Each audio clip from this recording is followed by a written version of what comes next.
Greetings, space travelers. Welcome home. You've just tuned your dial to Spaced Out Radio, the only place where you can own the night. I'm your host, Mr. Rob G, and we're broadcasting to you tonight on our terrestrial affiliates in North America and digitally on TalkStream Live, KPNL, and Odyssey Radio. Remember, you can access our archives for free at youtube.com/Spaced Out Radio. And while you're there, please don't forget to hit that subscribe button. Also, don't forget to follow us on Twitter and Instagram at Spaced Out Radio, at Spaced Out Radio Show. Our website is spacedoutradio.com, where the options are endless. You can stay up to date with the SOR Newswire, get some official Spaced Out swag. I know some of you already out there got your swag. Plus rock out to some Bumblefoot and just so much more. We are going to have another awesome show tonight. Back again with the after hours after my fantastic trip out of the country, actually, right? So we'll talk about that a little bit later. You know, did I see anything? Did I not? Let's just say it was uneventful but enriching at the same time, right? So in order to fill you in on the details, we'll talk about that probably in hour 3. What I want to do is go ahead and see who has showed up here tonight. Let's see who has the gold, the silver, and the bronze positions tonight. My guy Race Fan always shooting the data prior to the show. And Race Fan says, Race Fan gets the gold, Jennifer Patterson takes home the silver, and Light Walkers takes the bronze. And yes, definitely don't forget, as Race Fan says, to set your clocks forward 1 hour Saturday night or Sunday morning, right around, I think, 1, 2 in the morning. For daylight savings time, it's already that time of year. The seasons are about to change. I took a trip today. I got back from my cruise just briefly. Went on a trip today to take my mother out for her birthday. And the scenery was awesome. There was, those little yellow daisies out in the meadows. Beautiful, beautiful stuff, guys. So let me go ahead real quick and see who else has stepped in the building tonight. And let me take the chat back to the beginning. Uno momento, por favor. Okay, we do have King George in the building saying, hello, peasants. Hello, King George. Thank you so much for coming on in tonight and joining us. Let's see. Who else do we have? Dino Bravo Fan saying hi, everyone. Hi, Dino Bravo Fan. Thank you for coming in tonight. We have Eternity, Eternal, saying hi, Rob G. Hi, Eternity Eternal.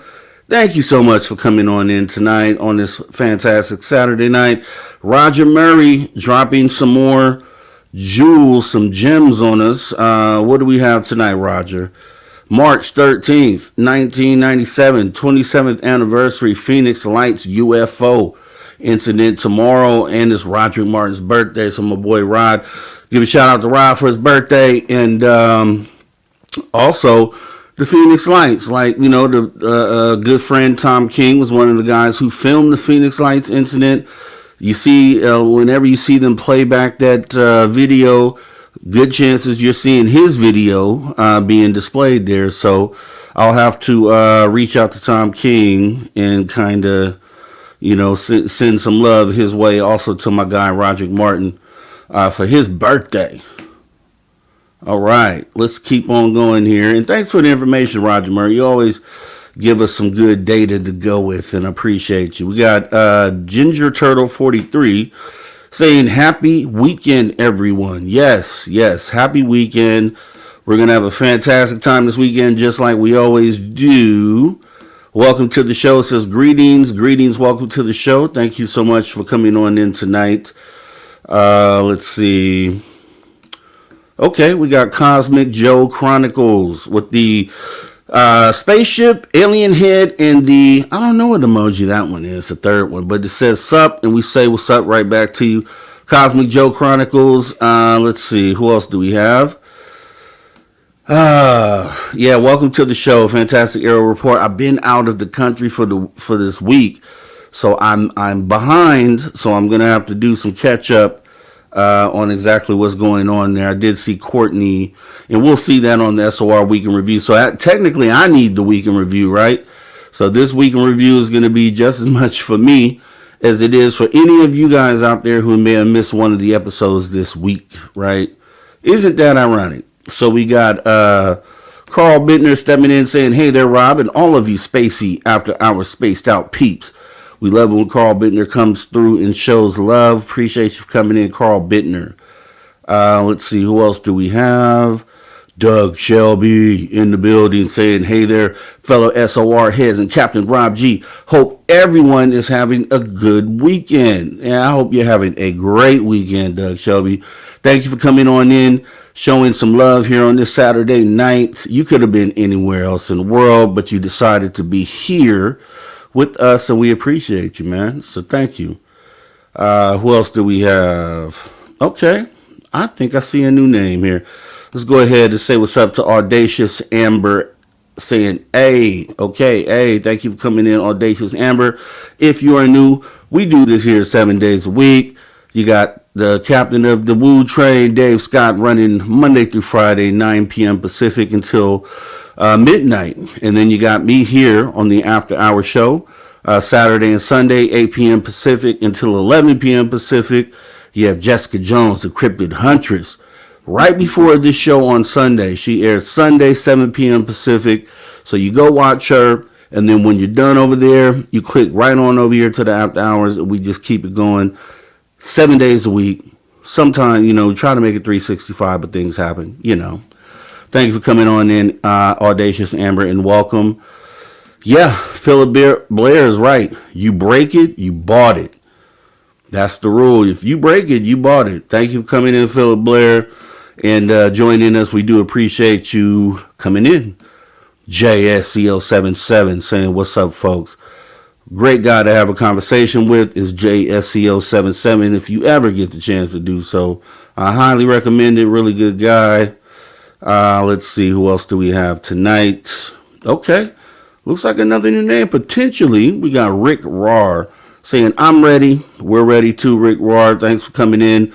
We're going to have a great show tonight. We have a guest, Jimmy Blanchette, who gets into the science of this whole phenomenon. You know, I love things that move the needle forward, so it'd be awesome to get some information from Jimmy tonight and add to this big puzzle that we're putting together, right?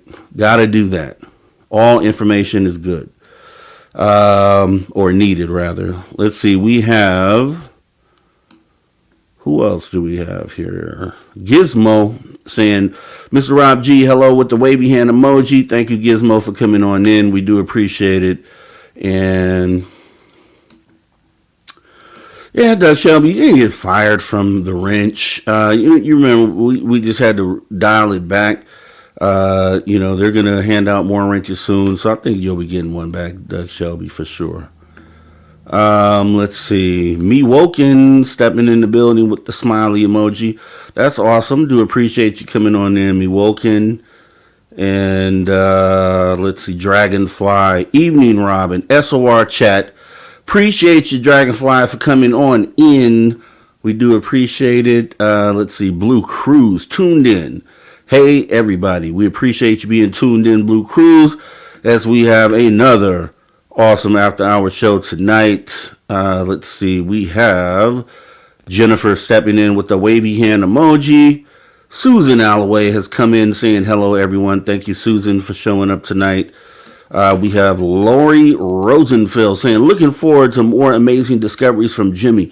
Yeah, me too. I was definitely definitely pointed in the direction of Jimmy Blanchette and looked into some of the science that he's doing. And, it's awesome. Like I said, anything that moves the needle forward is needed and appreciated. And we'll be hearing from him tonight. Let's see. Yes, Mike Jones has stepped in the building. Who? Mike Jones. Saying, join our vibrant community of like-minded individuals and let's like, share, subscribe to the Social Dig and be part of the journey for truth. Yeah, thank you for the love there, Mike Jones.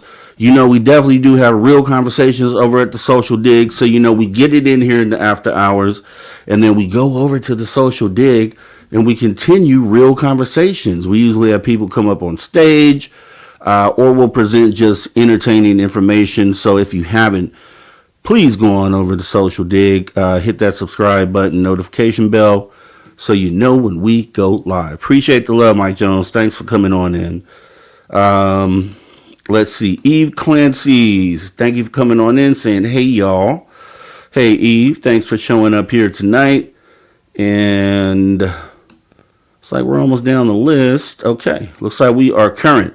Gizmo saying, bring it on. Okay. Love it. Exactly what we're about to do. Now, this is Saturday. So for me, the week kind of went by. I've been disconnected from ufology because I've been off the radar. I haven't had Wi-Fi service. I haven't been able to look at anything. So I'm kind of just jumping back in.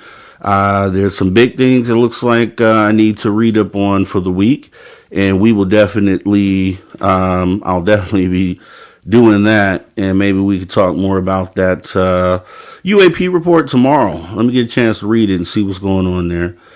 But what we're going to do, as we do every Saturday night, we are going to jump into the Spaced Out Radio Time Machine as we take a look back, because I need it this week, and see what happened right here on Spaced Out Radio in the SOR Weekly Review. Let me go ahead and get you prepped for that. We'll take a look at that, and then we will be right back with our guest. So let me get you up here real quick, and here we go. We'll be back. And we're going to learn a little bit about fairies in Ireland. Were they really fairies, or were they something from outer space? Sharon, welcome back. Are we ready to go? We are ready to fire up here. Sharon, you have taken a vested interest in the legend of fairies in Ireland. Why is that? I believe that I was led to it. In the encounters that I had in the 80s and 90s, I was encountering what I now believe were the Nordic aliens. And I volunteered for something during one of those encounters, and I don't know what I volunteered for, but right after I volunteered for something, I found myself in a library full of ancient, really old books, really, really old books. And I had several other dreams after that that were similar. I believe I also had dreams that I was writing and publishing books on extraterrestrials, how today's extraterrestrials connected with the Bible. And this was back in the 1980s, but I didn't do anything about it at that time. I believe that I was led to this. Why do you think they chose you? I'm sure it's random, but I've been a writer since I was a kid. I mean, from as early as I could remember, I'd have a pencil in my hand and I would be writing something. And I'm also a deep thinker. I analyze things. I follow threads farther than a lot of people when they research. I will find a thread and find a thread and find a thread, and I will follow every single thread before I'm satisfied that I've gotten as much as I'm going to get on that topic. Yeah. We're talking aliens here, and you mentioned that you thought aliens would be time travelers. Has Lorian Fenton ever talked to a time traveler? I probably have. And I know that sounds crazy, you guys, but I've had a time travel experience where I heard myself come in the front door of my house. I heard myself talking on a cell phone. I heard my high heels clacking on the floor. I knew I was wearing a dress, and I don't hardly ever wear dresses anymore, which is kind of weird. And I knew that I had a job working for a computer company that I was almost going to work for many, many years ago, but that I had risen up in the ranks, and I had gone there, and I'd been there for like 15 years at this point. I knew all this, okay, as I'm walking in the front door, as I'm laying in bed half asleep, okay? And I heard myself go into the kitchen. I heard myself make tea, make coffee or whatever. I heard the water boiling. And then I started waking up fully. And I was kind of in that half awake stage where I talked to my ETs. And it was so bizarre, you guys, you have no idea how crazy that was. I mean, listening to myself, talk to other people about work and just this whole like existence I had that was just like 1/10 of the dimension over to the left, how do I know? And it was so crazy. And I'm living in the same house, and it's just, oh my God, it was so nuts. Now I have had I don't know what this guy was, but I will tell you this. I was in Portland, Oregon. It was many years ago. I was working at a Fred Meyer Garden Center, and I used to have 4 days on for 40 hours a week and 3 days off. And one night after I got home after my fourth day, I'm waking up again, and my ETs tell me I've got to drive to Victoria, BC, Columbia from Portland, Oregon to pick up somebody. And I went, what? I mean, that was the weirdest one I had so far, right? Like, I got to drive to Victoria, BC and pick up somebody. And I'm like, who? And they don't talk to me anymore. Then it's just like it's dead silence, radio silence at that point. All right. Right before the break, we were talking about, you joining Area 51 or Skinwalker Ranch, and some of the questions they were asking you in your interview and everything, and then they just kind of let you go and do your thing, which is patrolling literally 1,000.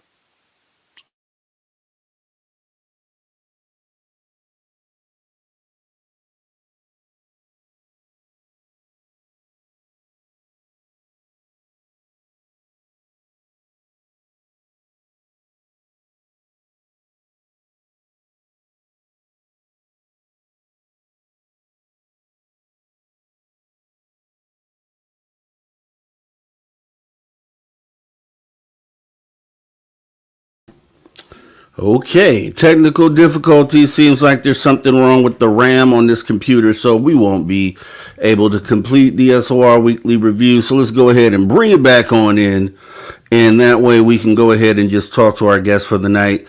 Yeah, I know exactly what's going on. Foxy Joe, thank you for the support that you give for Spaced Out Radio. $1.99 super sticker. We do appreciate it. Yes. So once again, let me go ahead and get this moved over so we can welcome our guest for the night, Mr. Jimmy Blanchette. And here we go. All right. All right. Hey, Jimmy, thanks for coming on in tonight.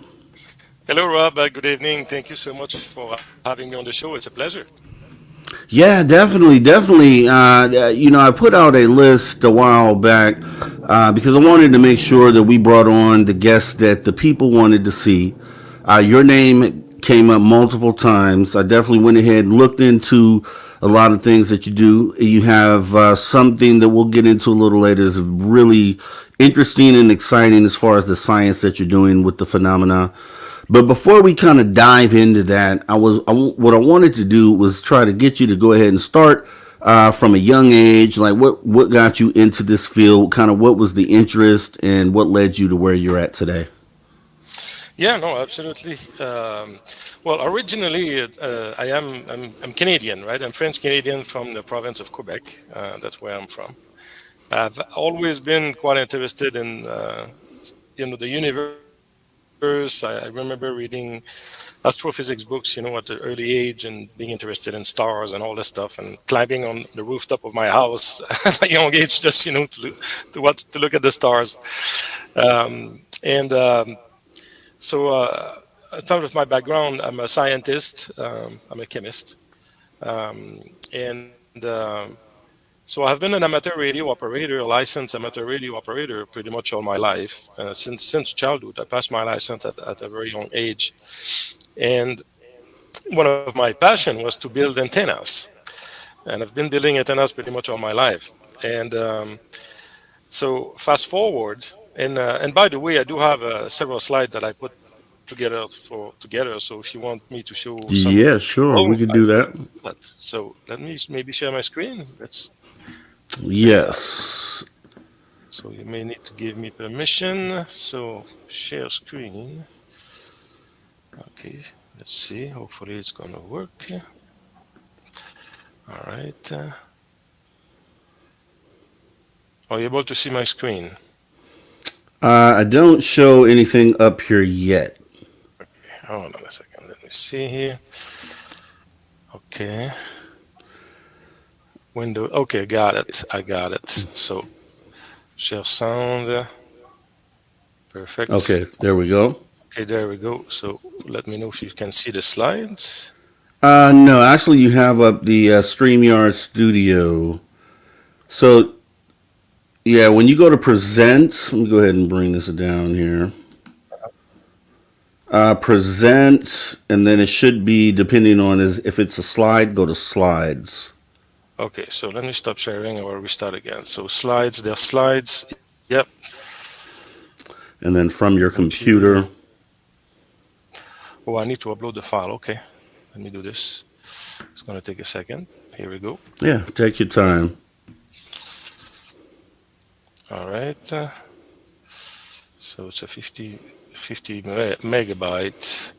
I'm surprised I couldn't share my screen. I do have also some video clips. I think you'll be very interested to see that. Yeah, if you can bring the, with share your screen, Screen let me sharing. see, what you can go for the tab of the browser or window or entire screen if you look at the Yeah, top there. I see that. I got that. Okay. So I should choose StreamYard Studio. No, that'll show us. Oh, this one. Okay, this one. Are you able to see that? Okay, let's get that up here. I think you should be able Yes, to. yes, here we go. Excellent. Perfect. Okay. So I don't see you, but I see the slide, so that's fine. Okay. Okay, very good. Okay, so let me go through this. So that explains a bit how I got started with this. Are you able to see that now with the moon and Yes, sir. okay. Exactly.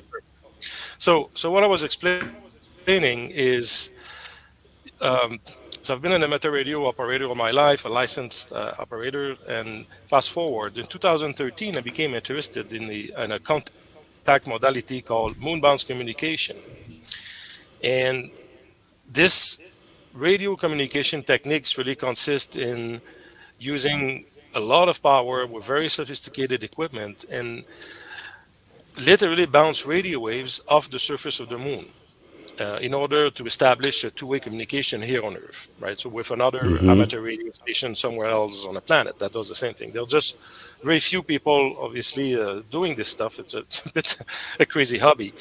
So, but anyway, I got interested in that. I had never heard about it before, and so I said, wow, that sounds really interesting. The technical challenge really sounds interesting. It's like it's a half a million miles of for the radio wave to do the round trip to the moon and back. So I said I'm going to start Mm-hmm. working on building my own radio station.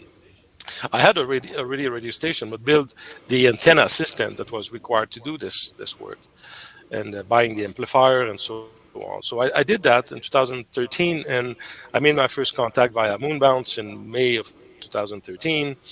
So this is how I got started. And so fast forward in 2017, in May of 2017, it was a bit earlier. So it in the spring of 2017, I became interested in human initiated contact. I had heard about it. I heard about C5, which stands for human initiated contact essentially.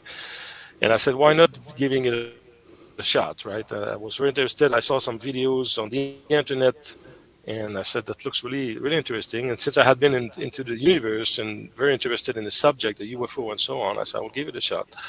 So what I decided to do is to create an algorithm and broadcast. Since I had all this large radio station capable of transmitting hundreds of thousands of watts, I said, why not sending a message out there prior to going to this contact site that I had identified. At the time, I had the intention to put together a contact group Mm-hmm.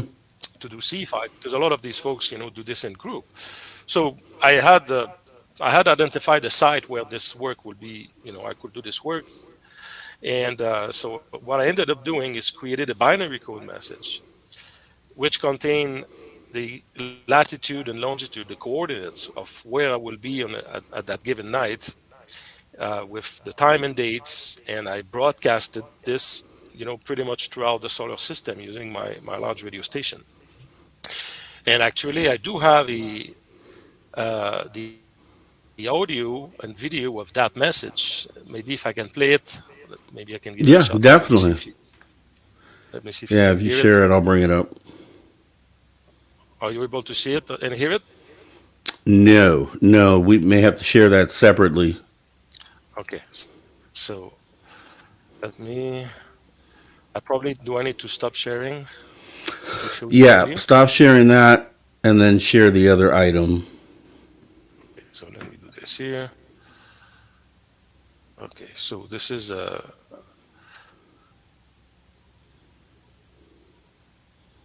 okay. So let me just present, share screen. It's interesting that we have to do this every time. Okay, all right. I will try on that screen here. Okay. Here we go. Oop. All right. All right. Are you able to hear the sound? You should have audio. I don't hear anything. It's playing here. I can hear it. Let me go in the settings here. I do have a lot of good videos I'd like to present for sure. Let's see here if we can make the sound work. Yeah, it's not. Check the volume The volume is up. lever. Yeah. Volume is up. Let me try it again. So I'm going to stop sharing and try again. See if there's a sound feature. Present, share screen, Windows. It says to share audio, share a tab or screen instead. Okay. Yeah. Media player. All right. I will try this one here. Let me know. Okay, let's try this. Yeah, you should be getting audio. I don't know what's going on there.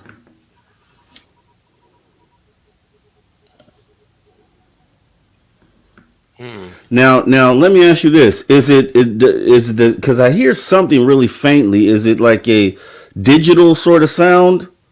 Yeah, it sounds like binary code. You know, it's a transmission, Yeah. binary code transmission, and So so I think we do hear that, but it's very faint yeah, you may be hearing it through my own through your uh, headphones. Yeah. headphone. I believe that's probably what's happening.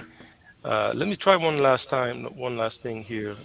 I will reshare my screen, the main screen, and see if we can put it through the sound. So it says here, share audio, check out, follow this.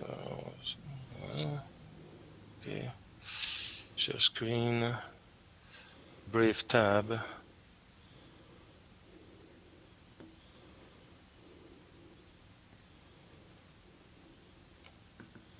Okay, okay, let me try again here.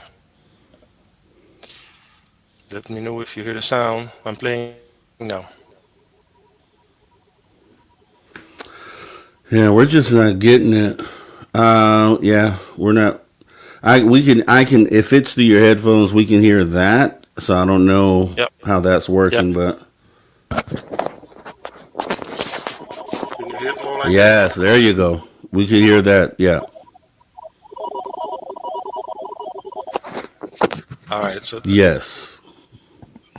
okay. So that's the sound that essentially that is the transmission that I made prior to going to the contact side. So this message that you heard, this binary code contained a message. Okay. As I said, coordinate, time, and date, and so on. So I broadcasted this message ahead of time, and the appointment, if you will, was set for May 1st, 2017. Uh, so the night of May 1st, 2017, that night was actually I was going to that site mainly to screen, and to vet the contact site for future contact work. I was not really expecting anything, to be honest. I drove there with my car at the time I was living in California, so I drove to Rose Valley, California. It was really deep in the valley, far from the city, far from any interference. It was so far that there was no cell signal at that location, right? So that was a perfect place. Okay. So I got to the site, and I sat down and I spent maybe 15, 20 minutes there. And after a while, I said, okay, that's perfect. So, the site looks really good. I'm going to relax a little bit before going back home because I was satisfied with the site. And I had brought with me a handheld radio that I had set to the same frequency that I had broadcasted the message with my large radio station. And I put the little handheld radio on the rooftop of my car, and I sat in the chair. And a few minutes after, very shortly after I did that, the radio started the radio started going crazy and interacting. And Okay. I do have the video of that too, actually. So let me show you here. And I'm gonna do the same here. I'm gonna uh, put my headset microphone on a speaker, so that's probably the best way right now, so you can hear the audio. Yes. So let me do this.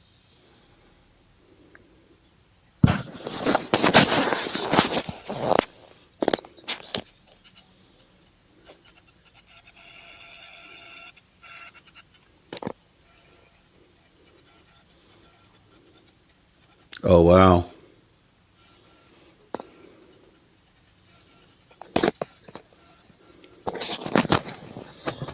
Right.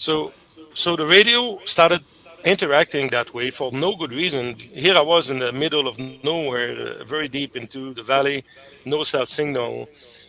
And this radio, I had been using this radio to do satellite communication for many months. So I knew the radio, I know how radio behaves. I've been doing, as I said, radio communication all my life. And there was no reason why the radio should have started interacting this way. Now, to be honest, at the time, I did not even realize what was going on. I didn't even think it was a possibility that this would be happening. So the radio was going crazy, making noise. So I got annoyed actually. So I said, "What's going on here, right? Why is the radio behaving this way?"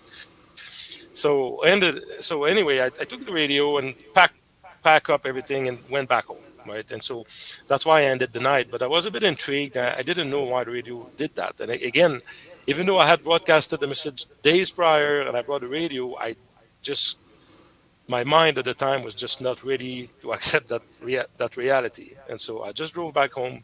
And during that week, to do some tests, I kept the radio on me on my belt, clipped up on my belt while I was going to the bank and going to the grocery store.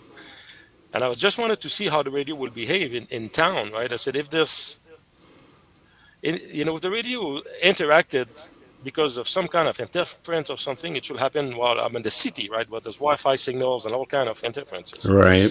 and the radio didn't do a sound. I mean, stayed completely silent the entire week. And I was home. I was doing the test with my large radio station, trying to trigger the small radio. Nothing worked. And I started reading on the internet that the intelligence, people who do contact work, sometimes the intelligence will start interacting with the electronic equipment. So Okay. then I became very puzzled about it. I said, that's interesting. Is it what happened, right? I started questioning really what happened. So a few days later, the following weekend, I decided to go back again and repeat the protocol. So created the message, broadcasted with my large radio station throughout the solar system with hundreds of thousands of watts. And at that power, really the radio wave will physically reach the planets, solar system or the sun or the moon, whatever I target with my large radio station, it's just going to reach physically these locations. That's how powerful that is. So I broadcasted ahead of time, and this time I went with a friend to the same contact site. So we arrived there at the site, got it set up, and maybe 20 minutes after arrival, the radio started doing the exact same thing that it did a few days prior. Then I said, "Holy cow! Right, there's something going on here." So my friend and I were asking questions, and it was very strange because the radio it really looked like there was an intelligence behind, like answering us, if you will. It was just Mm-hmm. felt very strange.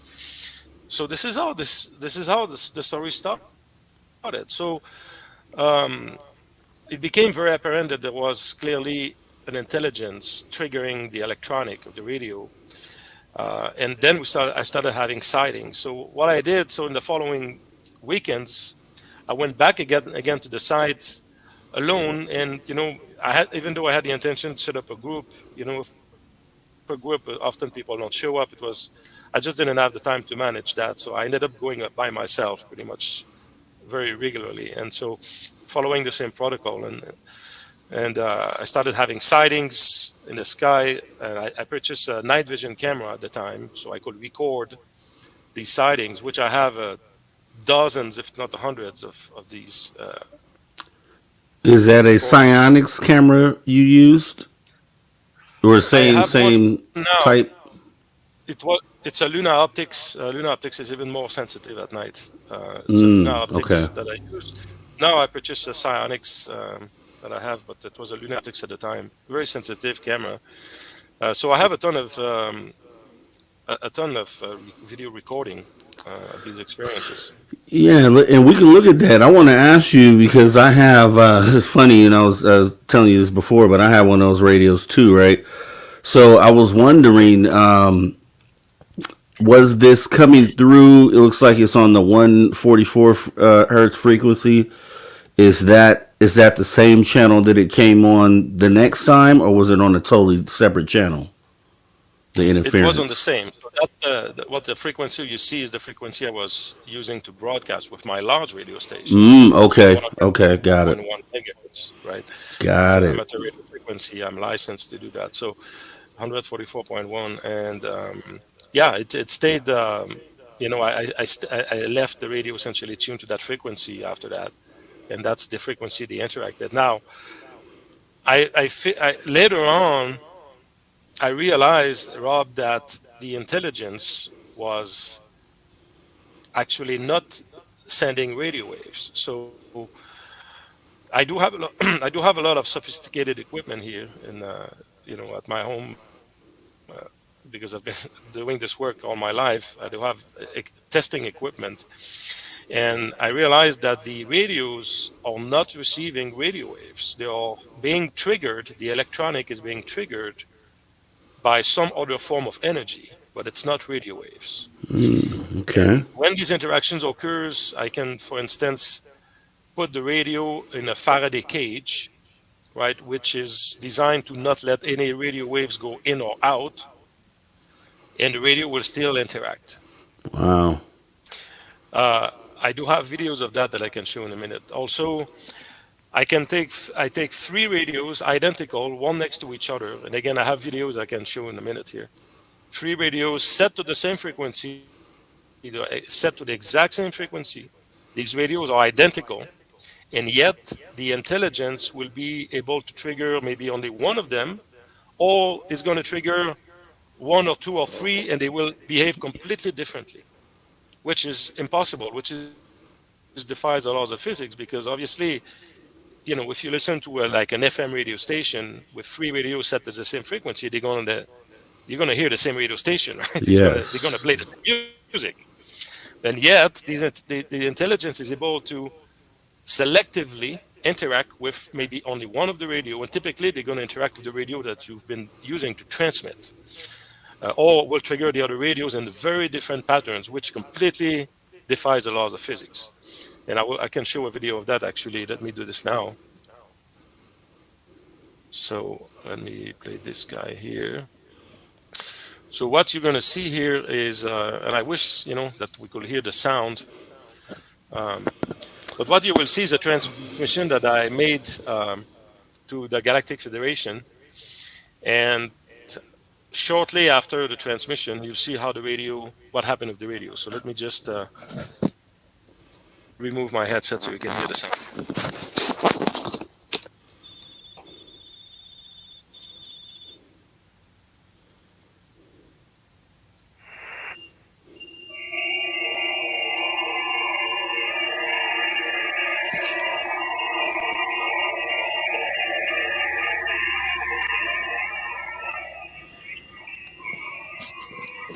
Whoa.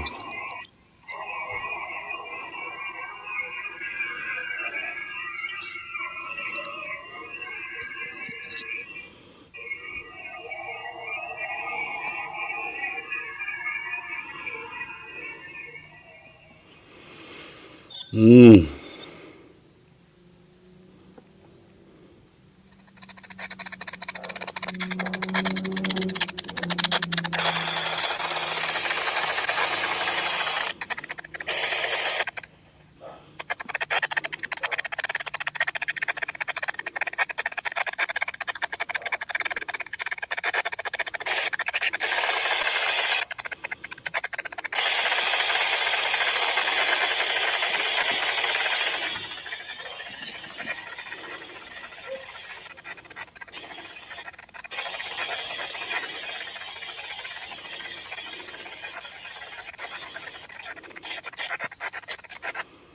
Hmm.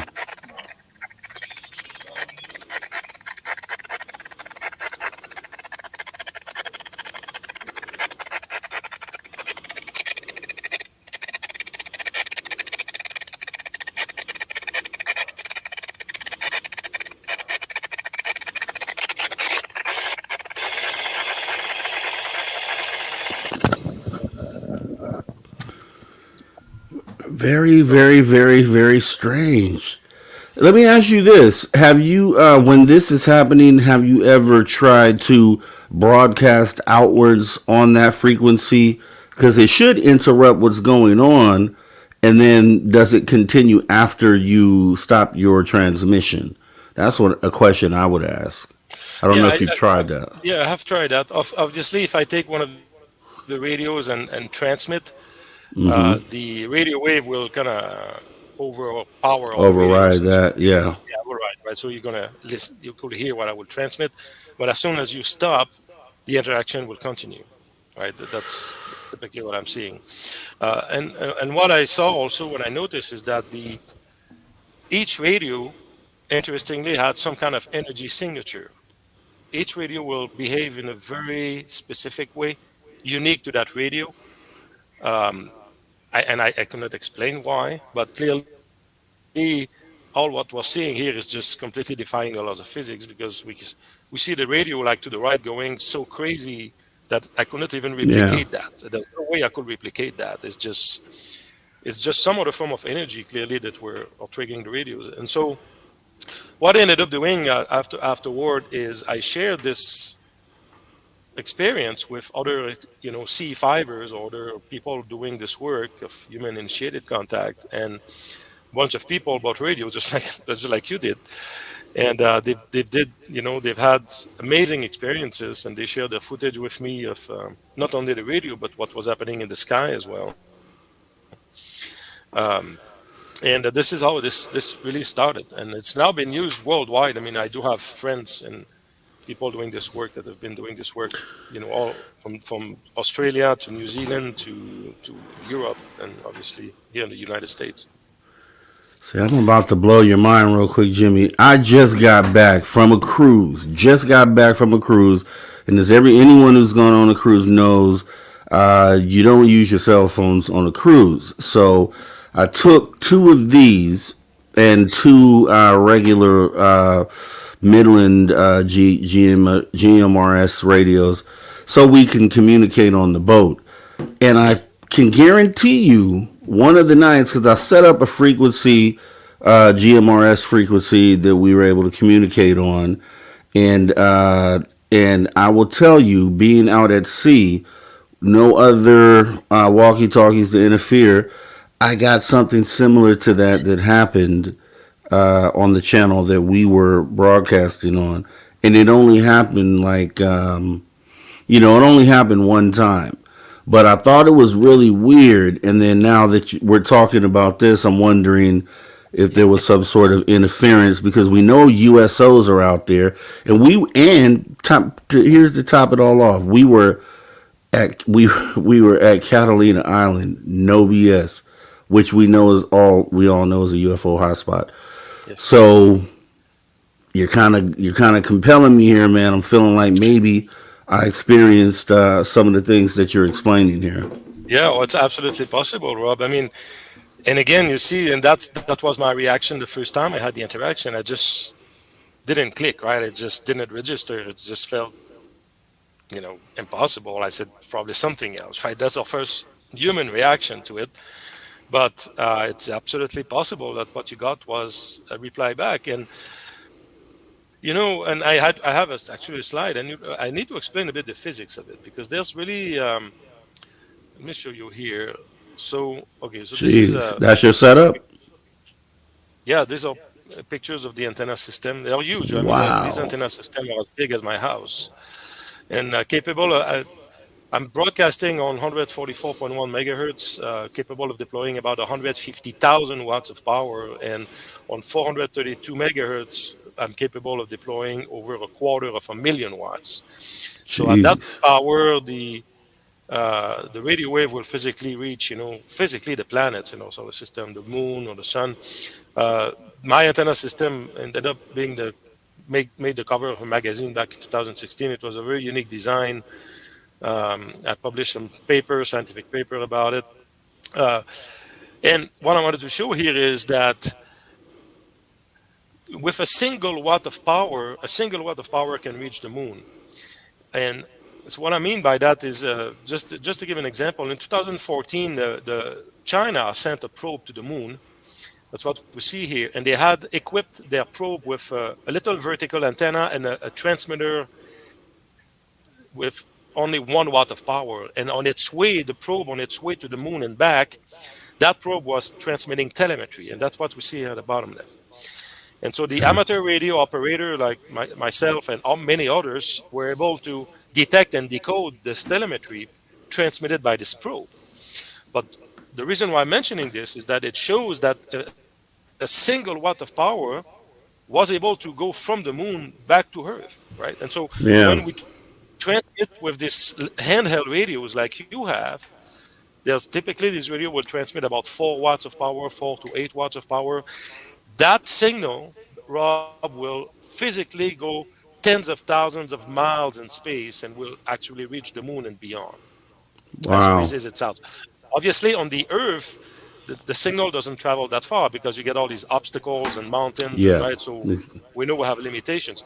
But in space, this signal will go tens of thousands of miles. As a matter of fact, when the International Space Station flies over your location, if you tune your radio to that Yeah, frequency, you and you could can talk to him.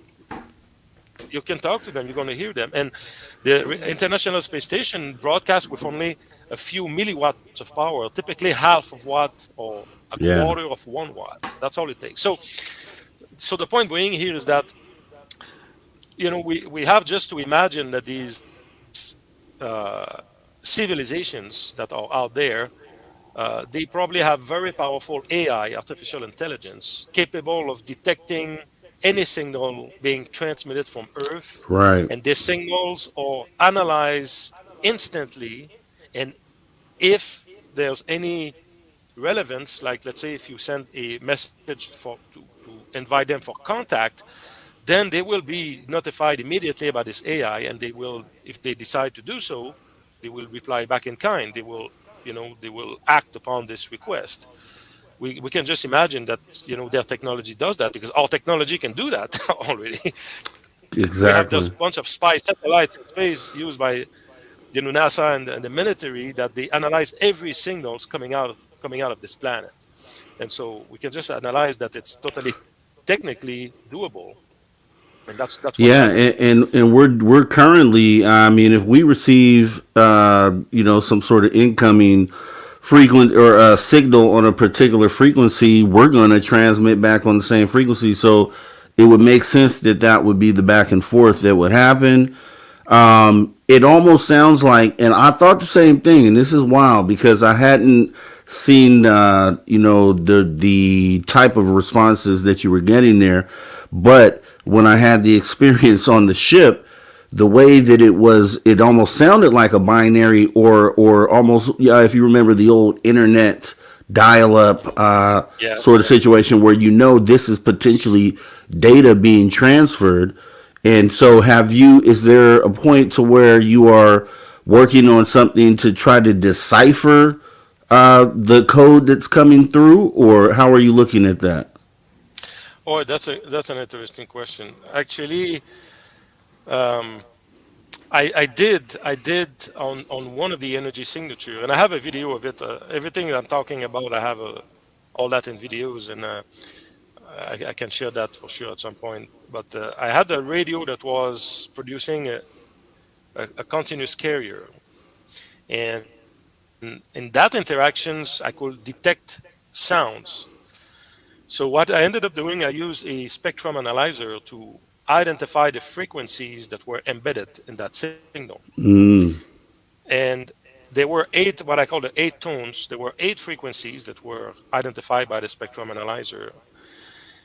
And after a while, and then, for many months, I didn't know what this frequency meant. But at some point, I clicked and I started understanding that when I was combining these frequencies, like if I was multiplying one frequency by the other and divided by the other, all these combinations, I was able to reproduce pretty much all the constants in our physics: the speed of light, the distance between the sun and the moon, the distance between the Earth and the moon, a bunch of harmonics. I mean, it was absolutely incredible. And I have the video of all I'm talking about here. I have all that on video, and I could share that at some point. yeah, definitely. But it was, yeah. So again, they seem to be. I truly believe, because most of the time people will think that, well, they must be communicating Morse code or anything, but it's not how they operate. I mean, my experience has been that they communicate in a very mathematical way. At least the signal that I deciphered contained all these physics constants and mathematical constants, right? So it was very interesting. And since they are not transmitting radio wave per se, they're using some other form of energy. I think the technology is much more advanced that we comprehend or that we are used to. It's something so far beyond what we understand or can imagine that, for instance, they could, our science today with frequency, light or sound frequency, you can have a very significant impact on a human body. You can actually, with frequency, you can upload information in your brain directly in your body, right? In your Yeah. subconscious in your Yeah. subconscious mind, for instance, right? So they could be, and I'm speculating here, but just giving an example of how advanced this can be. They may be actually uploading information in us, through these interactions, Okay. and then that information comes through us as a thought, right? And that's how they may be communicating. It may be so very, very far beyond our way of thinking, right? We always think, well, they may be sending Morse code or anything like that. It doesn't. It's beyond that. It's really beyond that. And um, it's been my experience. And again, as I said, these are not radio wave. It's clearly something else. So Um, it sounds like a resonant frequency that is and you're the receiver essentially as the human being. You're the receiver of this resonant frequency, and as frequency can affect things within the body, it can shatter glass. It can they use frequency to operate and do things of that nature. So yeah, it totally makes sense. and what they do also, and maybe I can present that after the break. I think we have a break in a few minutes. I do have an Yes. incredible video that I'm going to show you of these sightings. And what I found out, so you see, this is a picture of my radio station now in Arizona. To the left is the radio setup. That's why I'm sitting right now. To the right is the antenna setup. I have a bunch of cameras set up on the antennas, and I will show. I have a bunch of pictures of craft that just appeared while I'm broadcasting. In this Wow. case, we see that picture. I was broadcasting towards the moon. It was December 21st, 2021. We see these two objects showing up on the upper right side of the screen. These objects are very well defined. There's geometry to it. These are not bugs, obviously. We see two distinct objects, actually. Very squared. One is 45 degrees angles.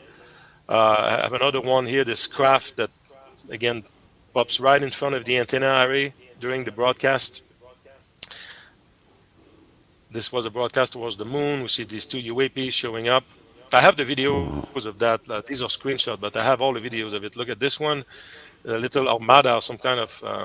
There were three objects we see here. The one in the front was more well defined. It was June 14th, 2022. I was broadcasting towards the star Vega. Another one here.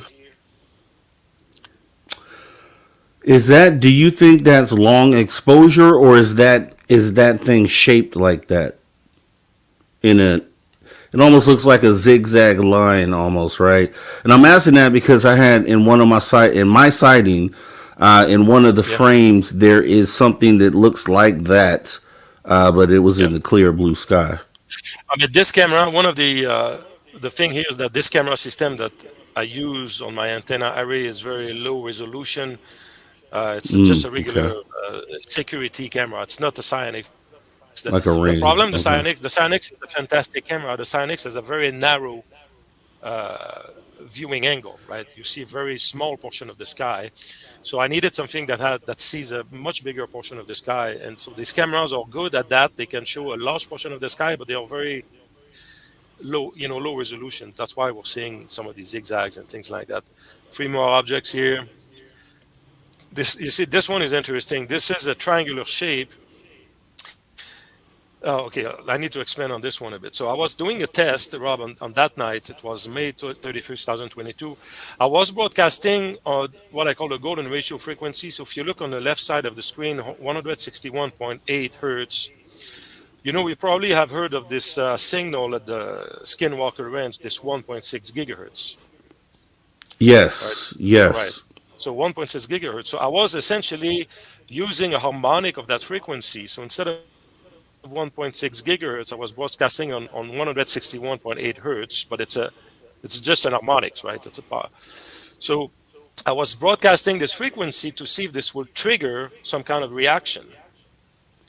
And during the broadcast of that frequency, this triangular craft just showed up right in front of the antenna array. Wow. And it's the same frequency as essentially, or the same harmonic frequency as the Skinwalker Ranch. So, and there's mathematics. So I found out You see, this one is interesting too. These four objects really looks like the symbol lambda we see here on the left Yeah. side, the formation. So what I found out is that the sightings, and I'm going to show that after the break, these sightings contains information. They were communicating very deep mathematical information about how the universe works, and I'm going to show that in a second after the break. But you see here, this is a triangular craft that came 3 times at 3 different dates. This was December 5th, 2021, December 25th, 2021, and the bottom December 5th, 2022. And so I ended up actually creating a message that I broadcasted to invite this craft to show up again. It was April 2022, a few months later. And I have the video of that I can present to show what happened and what the message was. Okay. So if we have time, I can show it now. Yeah. We're going to jump into all that and more. So what we're going to do right now, ladies and gentlemen out there, definitely get your questions ready for hour number 2, because we're going to be jumping back in to some really good information here being presented by Jimmy Blanchette. And yeah, the whole frequency thing as far as a method for contact makes total sense. So we'll get more into that. First, we're going to pause for the cause, take a quick break, 5-minute break. We'll be right back for hour number 2 of Space Out Radio. After hours, you stay right there.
Oh yeah, love the way that brings us in. Welcome back to Spaced Out Radio After Hours number 2 with me, your host, Mr. Rob G, and we have our guest Jimmy Blanchette joining us, scientist, experiencer. We were last hour talking about the radio waves, the frequencies, and getting these potential responses from ETs.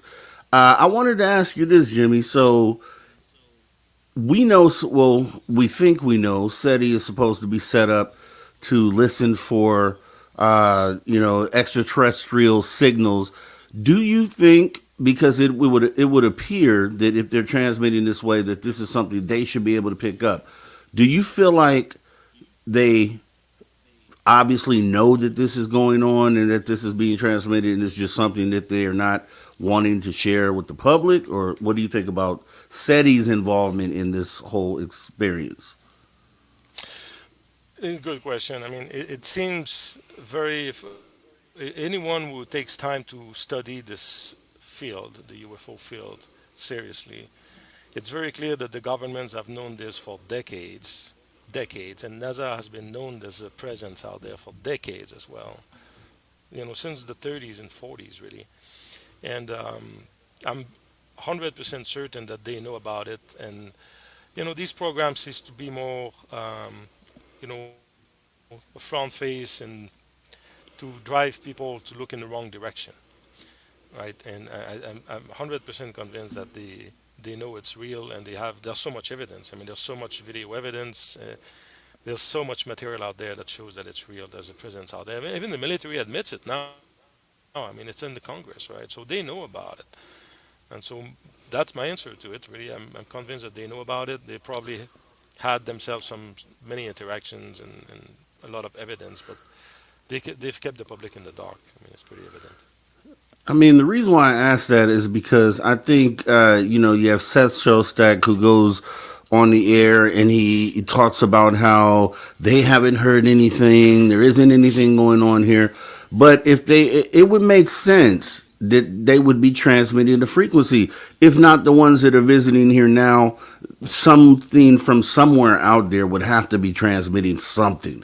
So it just seems, I've always felt that Shostak was disingenuous in his responses, and it just makes me, obviously we know they're here, but it kind of just makes me further feel like signals, and these are things they don't want to share with us. They had the wow signal, right? So Yeah. you have that, which was maybe something, but then obviously there's going to be frequencies transmitted all over the place. So why Yeah. wouldn't I mean, you be able to receive an ET signal? exactly. I mean, if you look at it, just a regular guy like me with no budget, nothing, and I have dozens, if not, I have in the hundreds of pictures and videos, and I will show you in a minute here, right? So imagine the government who has millions and hundreds of millions and all the equipment they have. I mean, it's just impossible to me that If it's they just very don't- clear that they have this information. They've been hiding this information with the public. It's coming out now. People are waking up to what's real, what's possible to do, what's out there. And you just look at it, just what I was explaining earlier with a simple handheld radio. We can reach the moon. Nobody knows that. And why don't we know that? It's because it's been suppressed, it's been hidden from us. Right? If we know, but you can get your voice heard in space that easily with $20. You buy a radio Yeah. for $30, whatever. Right? It's been hidden. We've been kept in the dark on this subject. I just know that about it. Know that about it. So let me ask you this. So going in, 'cause I know you have some videos to show here, and I want to thank Hank Van Kranenberg. Thank you for your support of Space Out Radio. Also, I believe we had welcome to the show. Thank you for your support. And we also had JSCO77 saying, thank you for being here, Jimmy. Any chance we could send a signal while live here in the hopes of getting an answer? Yeah, I mean, I've done live transmissions. I'm not set up. I'm not prepared right now tonight because it was not planned. But I've done this in the past actually. And when I broadcast with my radio station, I have access to the live camera on my antenna system, so I can share live what's happening in the sky. So, yeah.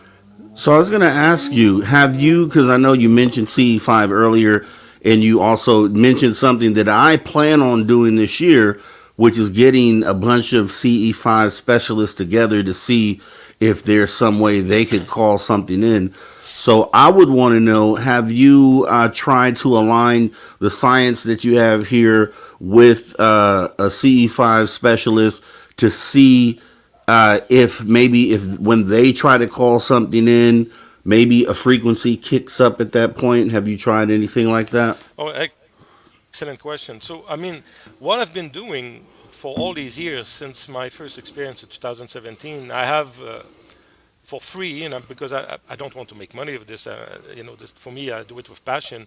I have been broadcasting messages on behalf of CE5 groups doing this work. So, for instance, when you decide to go to do field work with either alone or with people, if you tell me when you want to do it and the location, send me the message you want me to broadcast.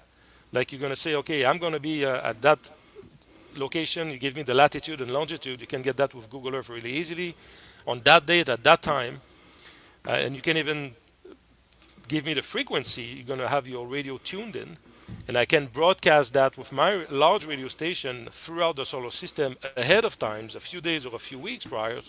So when you go to that site, if the intelligence picked it up, and I know they pick it up every time, if they decide that it's appropriate to interact with you guys on that night, they will absolutely do that. And I've been doing this. I've done many dozens of these transmissions for various C5 groups around the world, and I've done it again one today towards the sun. There's a group in New Zealand, a very good friend of mine that are doing contact work. They have people coming from all over the world going to gather. There's a little group there, maybe they're 12 or something, and they gather to a specific location. They spend all the weekend there, and so I broadcasted their message ahead of time, and again today, towards the sun, to invite friendly civilizations to interact with this group right there. And I had their location, latitude, longitude, and I know that they're going to send me some pictures, videos of their experience, and I always hear all kind of amazing experience. And it's not only always physical.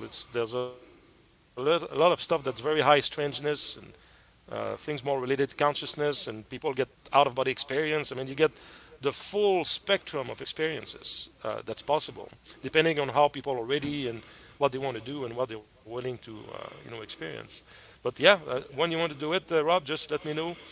Send me the message you want to send out there with your location and where you're going to be, date and time, and I will broadcast it for you. I will record it also.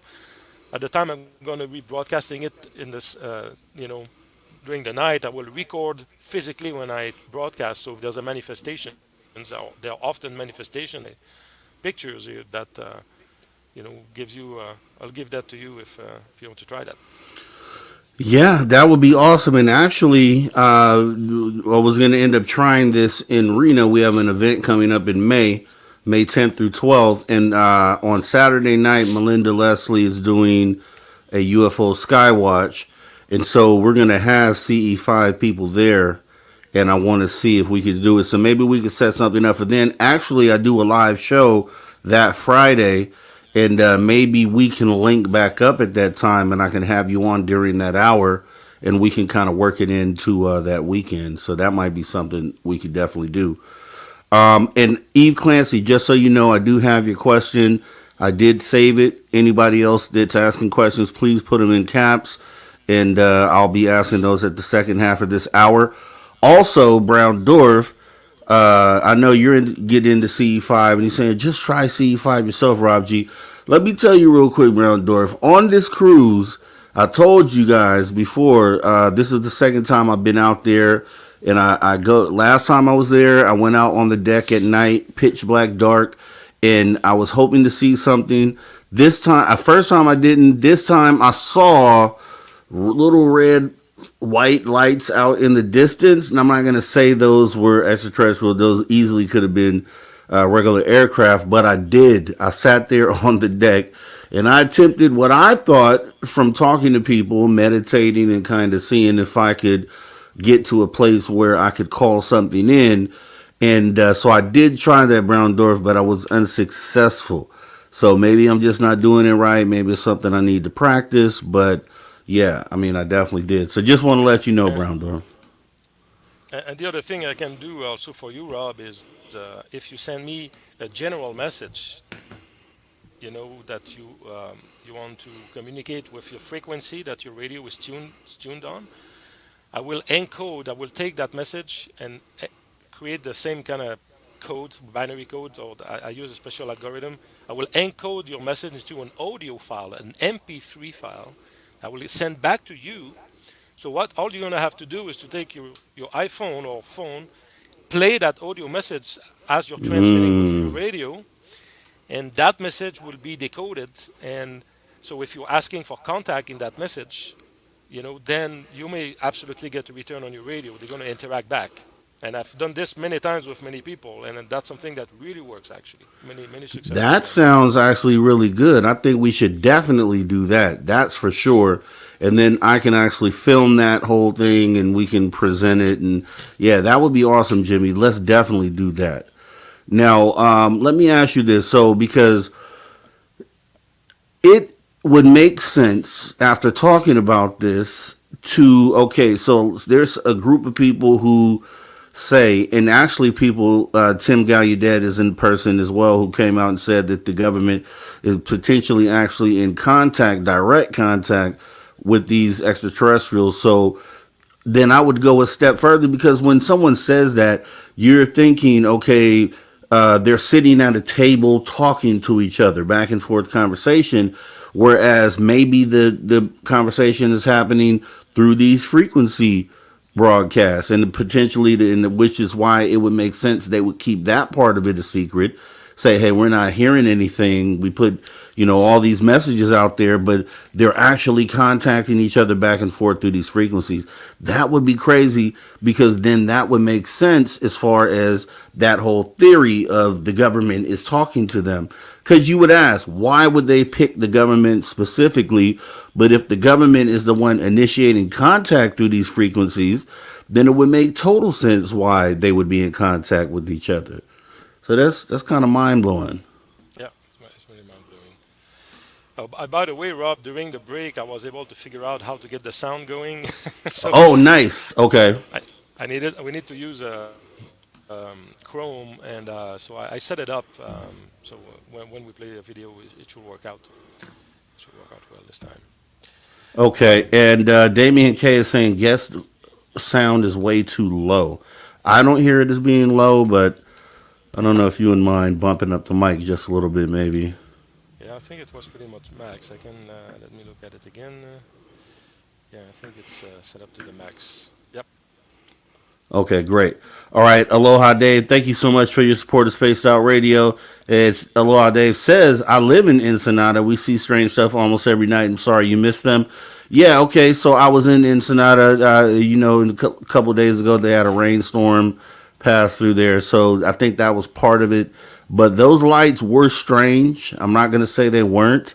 So potentially I did see something, but I'm not. There's not enough data there for me to say, hey, that was something anomalous. So we'll kind of leave that there. All right, yeah, go ahead, Jimmy. Let's go ahead and take a look and see what you have here.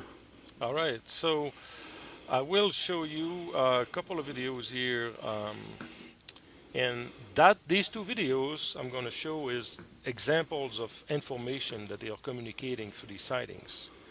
I will show the videos, these two videos, and then I will get back to the slide and show you the code, what's coded in these sightings. Okay. Okay, so let me share my screen again, and this time you should be able to we should be able to hear the sound. Let me know if you hear it. So what we're going to see is a video. So I showed a slide earlier of triangular Y- crafts. yes, Yep. you haven't shared it yet, just so you know. No, no, right. I know, I know. Okay. I will now. So give me 1 second here. So this, okay, Chrome tab, and this. Here we go. Okay. Are you able to see it? Yes, sir. Let me know if you can hear the sound. Yes.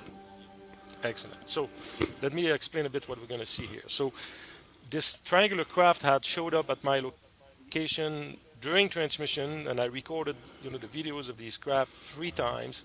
So I ended up crafting a message. And what you're going to hear in this video at the beginning is my own message that I created to ask this craft to come back again, to show up again. And this is what I was talking about earlier, that I can encode messages into audio files, right? So what you're going to hear at the beginning is the audio file and the spectrogram analysis of that message. That's what you're going to see. And then I broadcasted with my radio station this audio file in space, and that's what the video is about. So let me just play it here.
Yeah, that's pretty awesome. Let me mute you here. Yeah, okay, that was pretty awesome there. Yeah, so that's an example of broadcast I made with a specific request, and the intelligence just acted upon that request, right? So I'm going to show you another one here, and then I'm going to show you what information is encoded in these sightings. There's very Okay. very profound information encoded. So the next one we're going to see is a video. It's not my video. It's a video of one of my friend experiencers. She's a very nice lady, a good friend of mine. She lives in Europe. She's very connected. She's had many amazing experiences, and she does CE5, and she used the radio just like we do. And back in 2016, she made a request for a V-shaped sighting. Her name is Linda. She's very active on C5 groups, and so she essentially made that request, and she was she felt compelled at that night to go outside in her backyard. She had a camera, the same camera that I use actually, same night vision camera. And at the moment, she felt compelled to start the recording. And at the time that she started recording, you're going to see these amazing sightings that just one of the most amazing sighting I've seen really. So this is what we're going to see here. So it's going to last about 30 seconds, and then it's going to be play a bit slower motion with zoom. So let me just play it here. So share screen. Now this one will be this one. Here we go.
Pretty epic.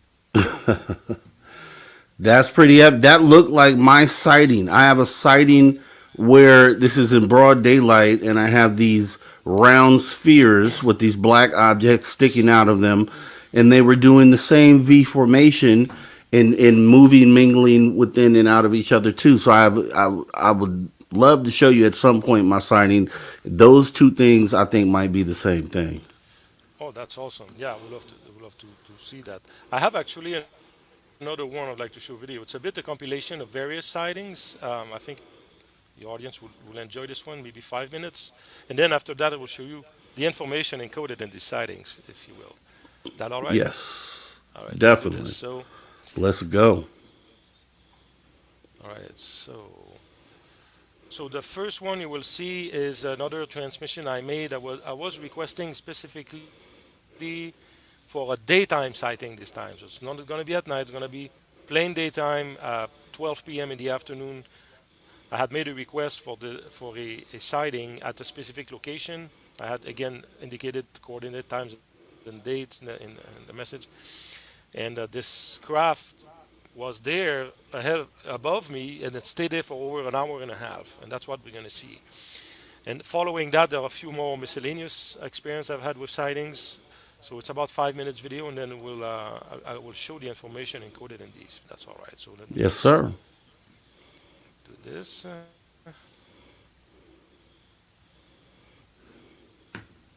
Here we go.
Yeah, Jimmy, I think what you caught right there in the daytime, the daytime UFO, I caught 47 of those at one time flying in the same formation as the night photo in the V formation.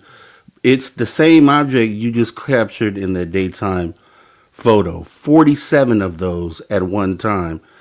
That is awesome. That's amazing. And it's the first time I've seen other examples of the UFOs that I've caught, that thing you showed, but it's the first time that I've met someone that has captured the same thing that I captured. I almost want to show, so I'll let you show the other things that you have, and then I'm going to queue up my sighting because I need to show you that before you go, for sure. Oh, you might be muted. I think you're muted. Oh, I'm sorry. Yeah, that's right. You should hear me. Yeah, sorry. So yeah, no, that's amazing. Thank you for sharing this. I love to see your signing. Absolutely. One thing I've learned doing this work and through other experiences is that when you experience something, that you see something, it's because you're meant to see it, right? There's something that's personal to you. It just does not happen just randomly like this. So just that's just an FYI, right? So if you've had this experience, I mean, you've had this experience, so there's something behind this that's really meant for you. So I just wanted to mention that. Yes. Now I'm going to So show this to you, and I just want you to see this real yes, quick. I'm going to start yeah, here. go ahead. I absolutely want to see that.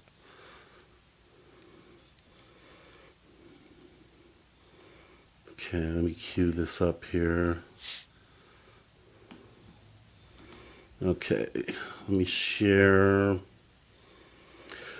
And just as a heads up, hopefully this doesn't mess with my RAM. If it does, it may drop me off, and then I'll be right back in if that happens.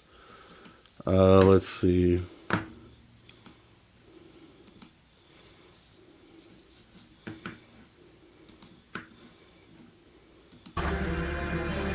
There's a whole fleet of them. What's on the SA? My gosh. They're all going against the wind. The wind's 120 knots from the west. Holy man.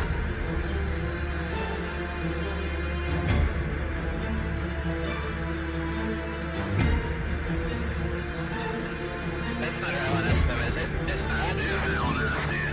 Well, if there's like anything, it's rotating.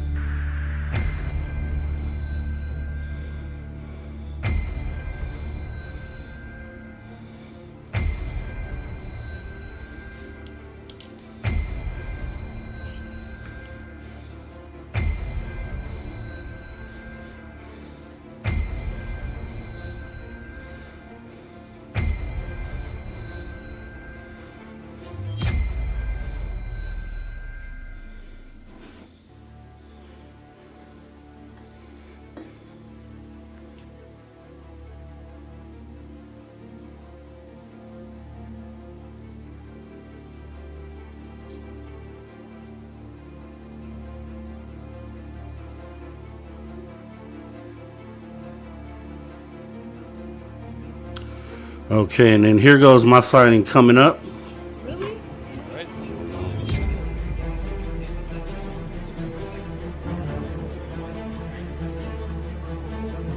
Holy cow.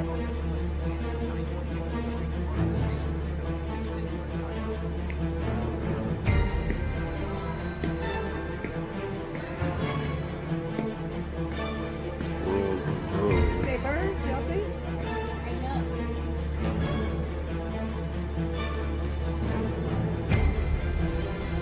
No, them ain't birds. No, they're not. Dude, those are not birds. There's no way those are birds.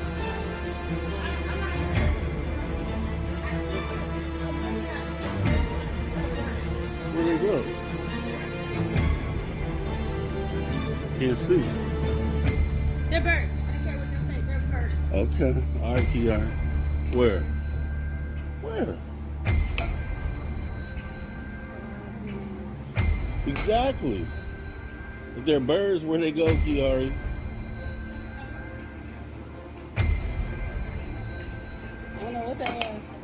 Tiaras. If those are birds, where did they just go? Nah, ain't no maybe. You would still see them, dude. So the thing that was crazy was when I had first seen them, they were shining. It was like that's what caught my eye. It was like they were shining, and then they disappeared, and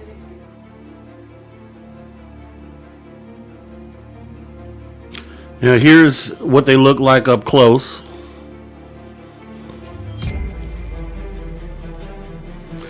A pipe sticking out the top and the bottom. Yep. Amazing. Here's someone else's sighting from Oakland, California, about 2 years earlier. Yeah, because they are flying kind of weird. They don't even look right, huh? Damn, they look hella weird. I don't see no wings flapping, man. Do you see wings flapping?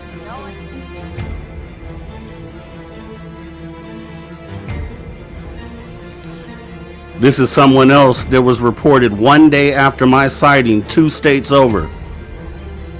Same objects.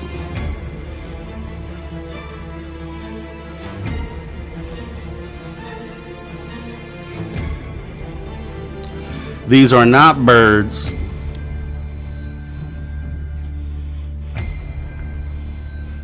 McWest tried to say they were birds. They're not birds. No, they did not look like birds. Birds are not so shining in the sky. And it's another example of someone else that captured the same objects.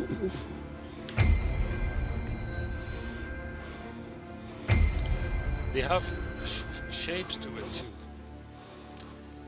And even in your object, you could see the black thing sticking out the top and bottom of your object.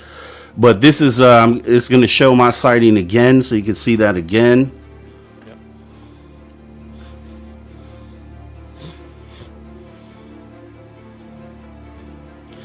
And this is midsummer, 108 degrees Fahrenheit.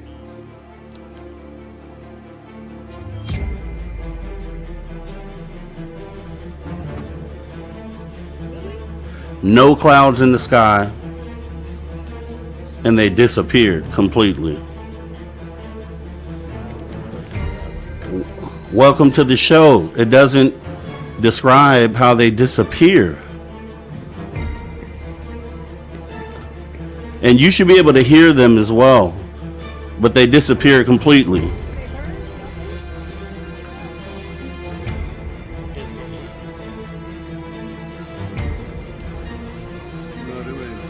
Nagis, welcome to the show.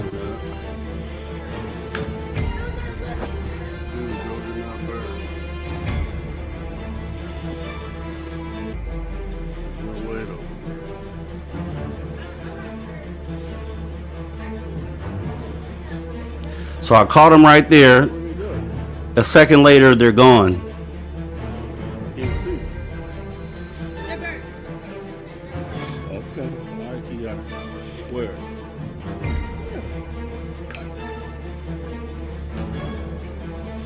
Exactly.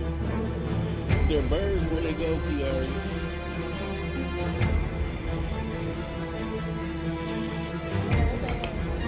Kiara.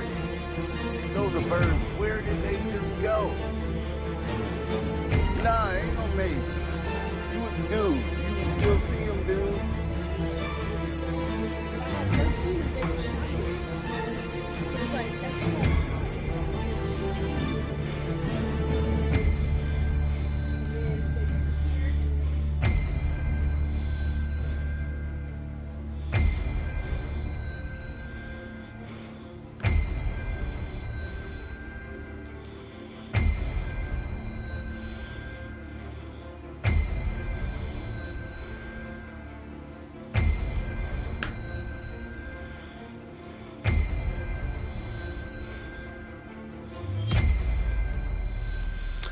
All right, so I just wanted to show that. Beautiful, amazing, very, very impressive sighting. It looks like the formation, almost like they were communicating something through this shape. It was like an M. It was like very interesting They were formation. They were moving in it, and I'll tell you, this is how I first when I first saw them, they were in a ball, and they were flying. They were doing this, mingling within each other. I ran in to grab my catch. First, I thought they were birds. I told my girl, I'm like, nah, those are birds. She's like, no, they're shining. And so I looked at them again, and I was like, I went and grabbed my camera. By the time I came back out, they had got into this formation and were flying directly overhead. Now I can tell you, these things, I could see them with the naked eye. These things were round balls, and they had these, each one of them had this black, what I call a pipe like thing sticking out the bottom of each one of them.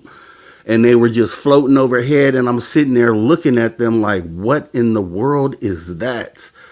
Definitely not a bird, not a drone. And then within less than a minute of me starting to film the things in a clear blue sky, 40, 70 of these things disappear completely. And if you break that video down frame by frame, you will see that sometimes there's 45 of them, sometimes there's 47. So some of them were disappearing as the frame went on and reappearing, and then they all disappeared at once. But I brought that up to say the video that you captured of that daytime object is feels for me that is the same thing that I caught. Yeah, very, very impressive.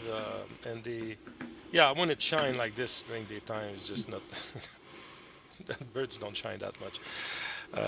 And what's happening? They're all phasing in and out of a dimension, right? They're all interdimensional civilizations, so they have the ability to pop in and out very briefly, and that's why for us, they seem that they disappear, they reappear, and often they're just transitioning, from their density to ours, and go back, right? And so that's what we witness. It's just it's an incredible sighting. Thank you for sharing. Maybe I can show you some of the slides, because the video I showed earlier really contains amazing information, and this is part of the story here that I'd like to share. So maybe let me go back to the slide here. Yes, sir.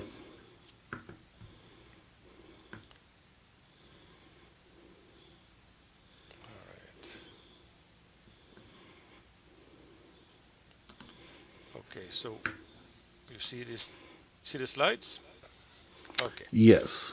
All right. So you remember this? Well, let me go to this one first. So I realized after seeing this triangle, right? So we see that this is the sighting we saw earlier, the what I call the golden ratio triangular craft. This is a representation of that triangle. So I made measurements. I use a specialized software to model this triangle to try to understand if there was any information encoded, what they were trying to communicate. And amazingly, I realized that this triangle is very special. For instance, if we take the bottom segment here, and I measured them very accurately, you take the bottom segment of the triangle and we ratio that over that segment on top here on the upper left side, we get the golden ratio. If we take this segment here on the upper left side, we divide it by the segment on the right side, we get the golden ratio again. And if we take the bottom segment, the long one, and we divide that by the smallest one, we get the golden ratio squared. So, so whatever proportion we use or we looked at this graph, it's always manifesting the golden ratio, and it's a very unique shape in the universe. This you will not find it anywhere. It's a very special relationship. The golden ratio is the ratio that in nature, everything in Yeah. nature, that's the most efficient way, right, to create a division, right? That's how the plants grow. That's how the trees grow. The roots, the everything, even the cells in our body, right? Everything divides and growth and the fractals that we have in our universe are based on the golden ratio. So it's a very profound information that this graph was communicating.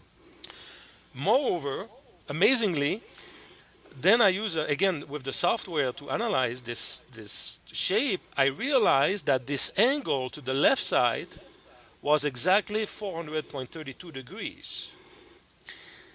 This happens to match the frequency I was broadcasting on, 432 megahertz, which is stunning.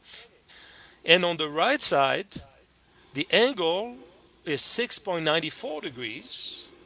And let me show you the calculator here, if you can see it. So 6.94 degrees, when we do the reciprocal, 1 over 694, we get exactly harmonic 144, which happens to be the other frequency I'm broadcasting on. So this was really astonishing to me, and I realized I'm skipping here because there's a lot behind this, but I realized that the intelligence was trying to communicate. What they were communicating is this mathematical formula, these three harmonics of creation. I call the harmonic 144, 432, and the golden ratio equals to one. One being being source, being the singularity of that everything is connected together in a holographic universe. And we have the very accurate calculation at the bottom right here. Now, if you recall what I showed earlier with that sightings, let me get back to this one. The one from the V shape. I'm going to get to this one in a second. Okay. Remember this V shape, right? This is the lady. This is Linda who had shared that video. Once she saw my work about these harmonics and all this mathematics, she asked me to analyze if this sightings that she had, this V shape that we saw earlier, contain information. So I looked and I analyzed her videos, frame by frame, and looked at it. And amazingly, what I realized, so I took what I have here, I'm showing some screenshot of that V-shaped sighting we saw earlier. So to the left side, we see that V-shaped formation, and I use a little online tool to calculate the angle that this V-shape was designed. And when we looked at it carefully, we realized that the angle we're getting is exactly 144 degrees, which Wow. represent this harmonic 144 that I talked about earlier. Now, if you recall the V-shaped sighting also earlier, we saw that formation stretching and then going back again, right? Shrinking in, stretching and compressing. So I took a screenshot. I had a feeling that there was something encoded in this maneuver because they don't do anything for randomly. There's always something very profound behind these sightings. And realized that when we ratio the V-shaped formation when it's stretched versus when it's shrunk, if you will, we get exactly the golden ratio squared, which is represented by the golden ratio symbol here. And finally, on the right side here, totally to the right side, we see the formation that was one of the formation of these 5 craft that were, did this. Then I realized that this formation represents a tetrahedron with an inscribed sphere inside. And the tetrahedron is the simplest three-dimensional shape that exists in the universe. You will find it in the crystals and chemistry. It's one of the most important shape. It is the simplest three-dimensional shape in the universe. And when we calculate the angles of the tetrahedron and we calculate the harmonics that corresponds to the tetrahedron, we get harmonic 432. So the sightings from Linda was encoding exactly the same information that the triangle that I showed earlier. This encodes the harmonic 144, harmonic 432, and the golden ratio, which is represented by this mathematical formula here that we see at the bottom. Based on that, I went deeply into the mathematics of it and the physics, and I realized there was an entire physics, a new perspective on physics that was encoded in this. And just to give you an example, these very same harmonics are encoded in the Great Pyramid of Giza. We see the hypotenuse of the Great Pyramid is 186.6 meter. That's exactly harmonic 432 times harmonic 432. That's 432 squared. If you look at the Great Pyramid angle, which is 51.84 degrees, you get 51.84 by multiplying harmonic 432 times the square root of harmonic 144. We see the height, even the proportion of the hypotenuse over the half base of the pyramid gives the golden ratio. We see it on the right side. We see that the height of the Great Pyramid divided by the half base gives the square root of the golden ratio, and so on. So the Great Pyramid itself, in its dimension, encodes these very same harmonics of creation. We see, for instance, in biology, that the cells, the way the cells divide, it's based on golden ratio proportion. We see it here. Uh, and if we take a cross section of a DNA molecule, the human DNA molecule, and we chop it off and we take a microscopic view of it, we realize that the DNA molecule is made of a decahedron, which has 10 which has 10 faces. So, and each of these angles is exactly 144 degrees. We see that these free harmonics are everywhere in nature. They are encoded even in mathematics. We see that the mathematical constant pi on the upper here, the pi can you can obtain pi by multiplying the golden ratio squared by the square root of harmonic 144. At the bottom, you get 360 degrees by dividing harmonic 432 over the square root of 144.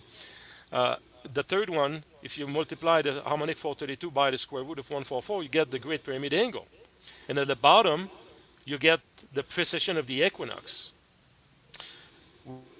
We even see that the flower of life itself contains 144 components. There's 90 petals in the flower of life. There are 54 triangles. You add 90 plus 54, you get harmonic 144. I calculated the speed of galaxies, or Milky Way galaxies that were in the Andromeda galaxy and even the Pleiades cluster. Their velocity are based on harmonic 144 at 99.8%, 99.93, 99.8% accuracy. And there's another example here. The average distance of the planets in our solar system to the sun, they are all golden ratio proportioned. You look at in blue here is the accuracy of this golden ratio proportion. So I have a ton of these. I mean, I have hundreds of slides of this material that I presented recently, and you can find more details on the Grant Cameron YouTube channel. I had an interview. I go in very detailed on these slides. And here we see how even the material world is based on this harmonic 144. Essentially, it's a division of the unity, and we are able to reproduce the mass of the subatomic particles with this new perspective on physics, if you will. So this is why is it important? Is that what they were trying to communicate through these sightings, this formula that I showed, and which was encoded in this V-shaped formation in the golden ratio triangular craft that appeared to me 4 times, contains these very same harmonics of creation.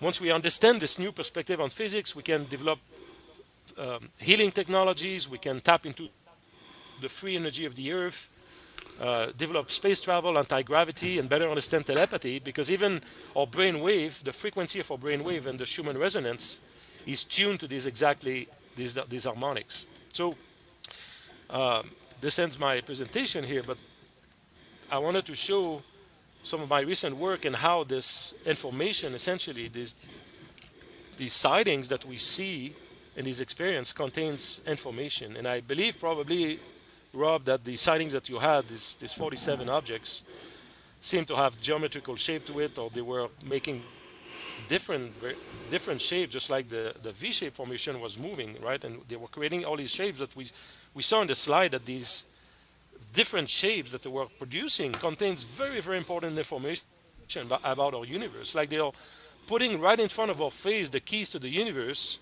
and waiting for us to recognize that information, decode that information, and do something with it. And so this is, this has been my experience so far. And I have hundreds of these slides that demonstrate this new physics and mathematics that's encoded. It's been communicated by this intelligence for thousands of years, because it's encoded in the Great Pyramid of Giza, in many ancient sacred sites around the world. And I think it's all part of the Great Awakening that's happening now, that we recognize that information and develop technologies that will allow to free humanity from its current dependencies and limitations.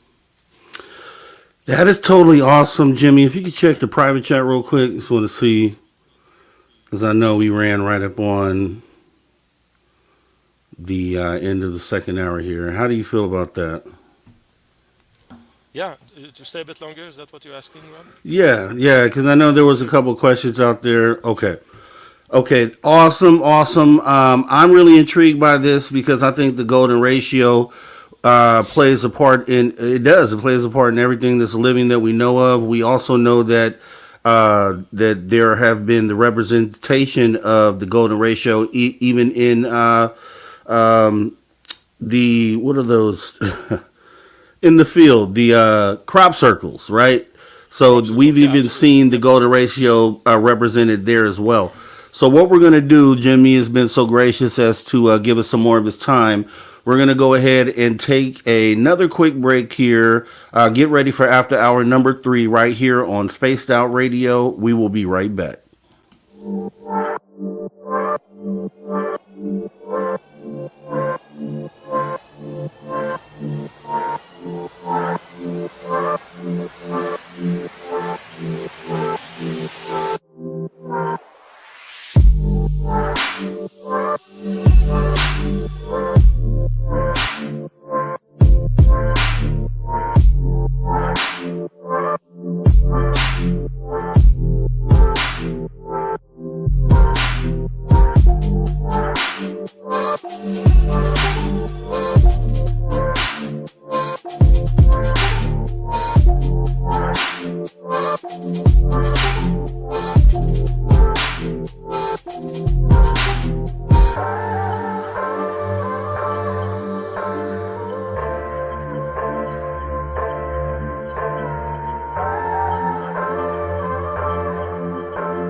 All right, ladies and gents, welcome back to Spaced Out Radio After Hour number 3 with me, your host, Mr. Rob G. As we welcome back our guest, and we're so gracious to have him for at least the next 30 minutes here, Mr. Jimmy Blanchette. Jimmy, you've been making a lot of sense. First of all, let's just start there. I love it when you can take the research that you've done and kind of apply it to the whole equation of what this phenomenon might be doing or trying to do with us. And it's really good that someone on the side of humanity down here with the people are able to use their knowledge and their know-how in order to try to help decipher these messages and kind of move us further. Because I think really with what you're doing, if there was, obviously you have the data on the incoming frequencies, and then now if we can get to a point of deciphering, or not even deciphering, just being able to do what you've done, which is prove that you can transmit these frequencies and then pretty much immediately catch some sort of reaction up in the sky. Maybe somehow we can develop some sort of communication just using what you're currently doing now. So this time right here is for if you have anything else you want to show, because I think it's very important the work that you've put into working these numbers out. So if you had anything else to show, please do. And then I do have a few questions that the audience wants to ask. So let me actually start with those couple questions we have right now, kind of get that started. So we had Eve Clancy who asked earlier, does Jimmy ever feel fear about soliciting contact with unknown entities? Great question. Great question. Look, I think clearly there's duality in our universe, right? There's good and bad. I mean, and it's just a fact. And you can go walk down the street, go to the, if you go to a bad neighborhood at night, you probably increase the chance that something bad happen, right? And so you need to take precaution and try to avoid that. So in this work, in this field of work, and again, I've been in contact with many experiencers, many people doing this work in C5 and human initiated contact. When we do the work, we always ask protection, and we obviously only ask for benevolent beings and civilizations to manifest. So there's a great deal of attention paid into having the right energy, the right mindset, not having be in an environment within a group that's, let's say, has this discord or negative energy and things like that. So that's something people really pay attention to. And I think when you do that seriously with a good intent, the chance of that you're going to have good experiences. I've been doing this since 2017, and I've had in the hundreds of experiences really, and not one time I had a negative experience, not once. No, not to say that it cannot happen. I truly believe it can happen, but just as I said in life, it's a matter of taking precaution, doing it seriously with the right intent, and again, and all the folks that I'm interacting with, the folks who do this work, it's the same thing on their side. I don't know a story that people said that they had a scary experience or anything negative happening. So I can only speak from my experience, and that's what's been my experience. All right, and this next question comes from a guy. Welcome to the show, Major Lee, and he wants to know, what is vibration / frequency everyone keeps referring to? Like, if you could describe what vibration frequency means to you in this conversation. Okay, yeah, it's a broad question. It can go in different direction. Yeah. I mean, I want to say to start with that everything in the universe, everything that we perceive even as material that we can touch is actually not solid. Right? What we perceive as being matter and material is a bit an artifact or an illusion from our senses, because in everything really is energy, everything is vibration, right? It's just a matter of perspective. If you could zoom in, with a microscope to the atom of your fingers, right? What you will see is that 99.9999999% of what's in an atom is empty. It's just vacuum, empty space. There's nothing there. The electron shell that's around the atom, it's just fields. So when we think that we touch something, we're actually not touching anything. These are just fields of energy that are repulsing each other. It gives us an impression that we're touching, but we're not.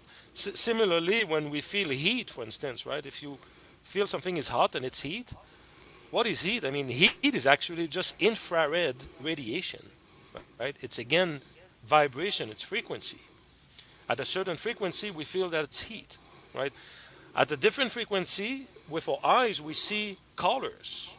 These are frequency, right? All the what we see with our eyes are just light frequencies that we're seeing in our eyes and all that, right? It turns that into something that we think we see, right? But in fact, everything is just frequency and vibration. And so our entire, it's just like if you go, like you put a virtual reality headset, right? What you're going to see, or if you watch a 3D movies, right, you feel like it's real. Actually, you have a dinosaur right in front of you breathing in your face, but it's not a real dinosaur, right? It's just light vibration. So that's what I will explain. That really everything we perceive, everything that's all in our physicality or physical world, is just energy and frequency vibration. That's all it is. And our perception that it's hard and it's matter, something we can touch, is completely an artifact, an illusion. All right, and we do have, let's see, Fab 22, and this is actually a very important question, and I think I may know the answer, but Fab 22 wants to know, has Jimmy's work been peer reviewed? And then if so, what were the insights? Good question. I'm actually working on a book. I do have a few collaborators, very generous people working with me. It's not been published yet. I have published in peer-reviewed journal in my past in chemistry. I've made some discoveries in chemistry. I have some scientific papers. If you Google my name, you'll find it. Find these papers in X-ray fluorescence, but not about this work that I showed tonight. It's very recent, fairly recent, and so I'm working on it. And there's more coming up that I don't want to announce right now. There's big things coming. So I'm very excited about what's coming. Now, what I want to mention though is that there is also, just like there is an embargo, if you will, about against the truth in the UFO field, or the government is hiding the truth about the ufology. In the scientific community, there's a lot of resistance. There's a how can I say that? There's a lot of resistance to new concepts or new theories, or new perspective. And so, a lot of things. I mean, we know, for instance, there's been discoveries and there's been inventions about free energy that exist. That's been there, but it's been suppressed and been destroyed. It's been wiped out because Yeah. it's not been allowed for humanity to put their finger on these things, right? And so I expect that anything that will be revolutionary or will be really new, that will be a big game changer, there will be a huge lobbying behind it to keep that information from getting to us. So I'm going to obviously move forward, and I've been sharing this information now for a few months. It's fairly recent, and I'm in contact with very serious people about this. But I expect that there's going to be a very big pushback because there's again, the system in place does not allow this information to come out easily, just like it's been the case in the case of the ufology, really. Excellent, excellent answer. And let me see here. We also have Ange, who is asking, Jimmy, have you had any interactions, photography, video with the beings of the craft or on the craft? Not on the craft. I do have a video of a being on the ground that I have a video of. I don't have it queued up here, but if you look on my YouTube channel, which is called Human Initiated Contact. And you will find a documentary that I released maybe 3 years ago. I'm losing time now. Maybe 2.5, 3 years ago. It's called First Contact. And in that video, it lasted 1 hour. There's a video of the beings that you can see, caught on camera. So that's all I can say. It's All available for right. free. Definitely. And let's see. We have JSCL77 asking Jimmy, has there been any effort from them to contact you in any way other than by radio? Good question. So the answer is yes, right? I mean, the radio is one thing. The sightings that we saw, for instance, the golden ratio triangular craft is a sighting that was in response to a request for them to manifest again. But that sighting contains information, right? Contains these harmonics that I've been talking about. Um, so and also. Uh, as I said, it feels like really a lot of inspiration sometimes that I may have may be induced by some of these interactions with them, either through dream states or other modality that I can't explain. And so I think there's been, yeah, from that perspective, interaction at that level, really more at the consciousness level, if you will. All right, and that looks like that is the last question for now. Once again, guys, we do have Jimmy for a few more minutes here, so if you have questions, please get them in. That was a great question. And so I would want to ask you, Jimmy, if I were looking at this the as a totality, it would seem like you're definitely on the right path to figuring something out that's probably going to end up being really important to getting to that point of confirmation or disclosure for everyone, which is what I'm trying to do and why I'm trying to organize the whole C5 thing that we'll talk about later. But it's anything to move the needle to get us closer to that, because we know the government is not disclosing anything. It won't come that way. So it's going to take people like you, C5 specialists, remote viewers. They're going to have to use those capabilities to kind of help bring it in. How, if you had to guess on this current path, because I'm pretty convinced in what you have already, but how long off do you think we may be at a point where the science that you're using now will be something that we can crack the code with? And like, how far off do you think you are from that? All right, maybe I can share my screen one last time. And then I have a couple of Yes, slides sir. here. All right. Okay, so let me know if you can see this.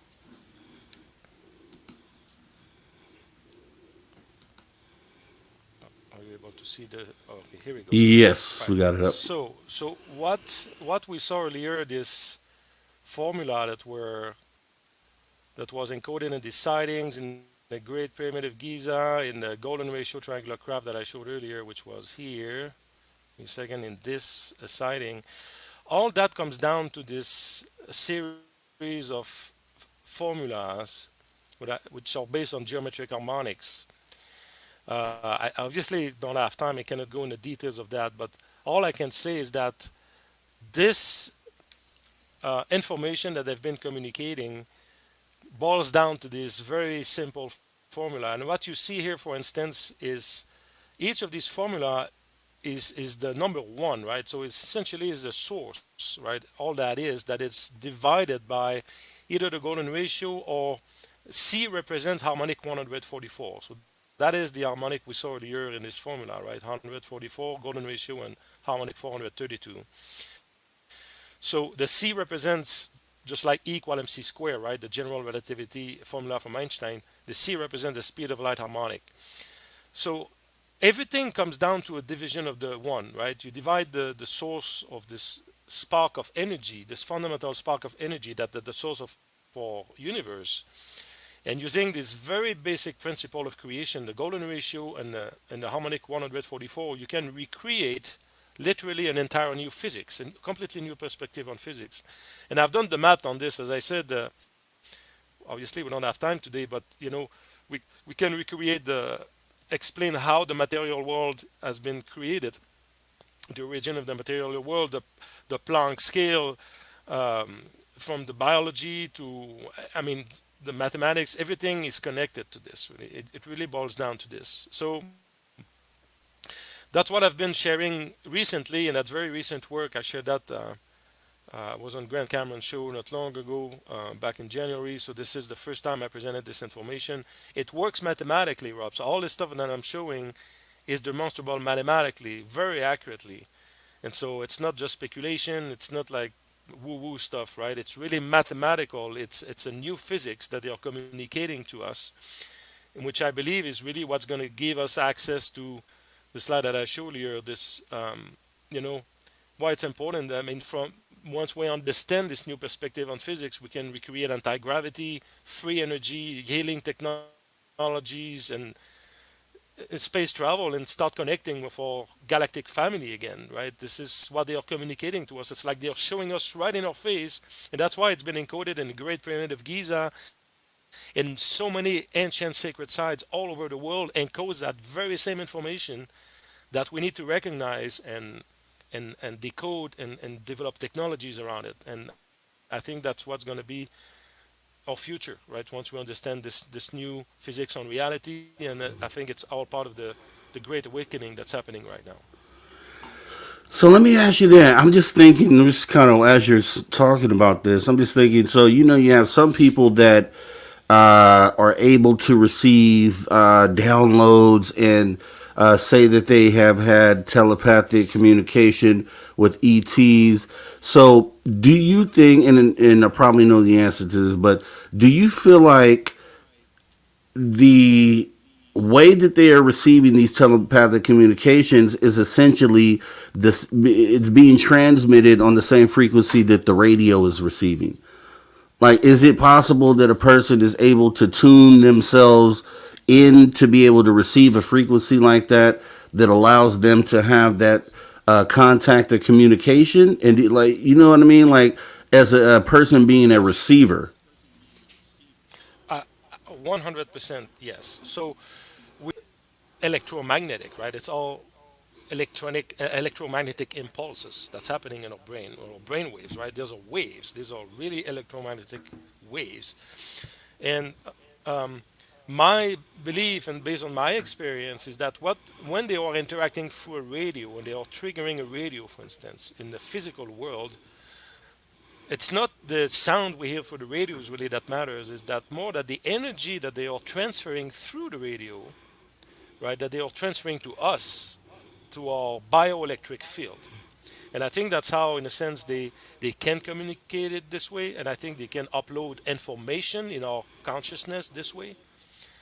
And um, I think that's the way they communicate. Well, it's really at that level, right? It's at that level. And um, I think that's, and people can get that through dream state too, can get that through different, they can meditate and be more open to it. But we are a receiver, really. Our DNA itself is an antenna, is a giant antenna. And so we are all just starting to exploring these new aspects of reality, if you will, of our biology. But we can imagine a civilization that's a million years in advance of us, or many civilizations that are millions of years in advance of us, have mastered this long time ago, and they don't need to communicate through us through sound actually, and these kind of basic stuff, right? They can upload entire concepts in our consciousness, in our subconscious, entire concept that will manifest themselves at the right time and the right moment in our lives.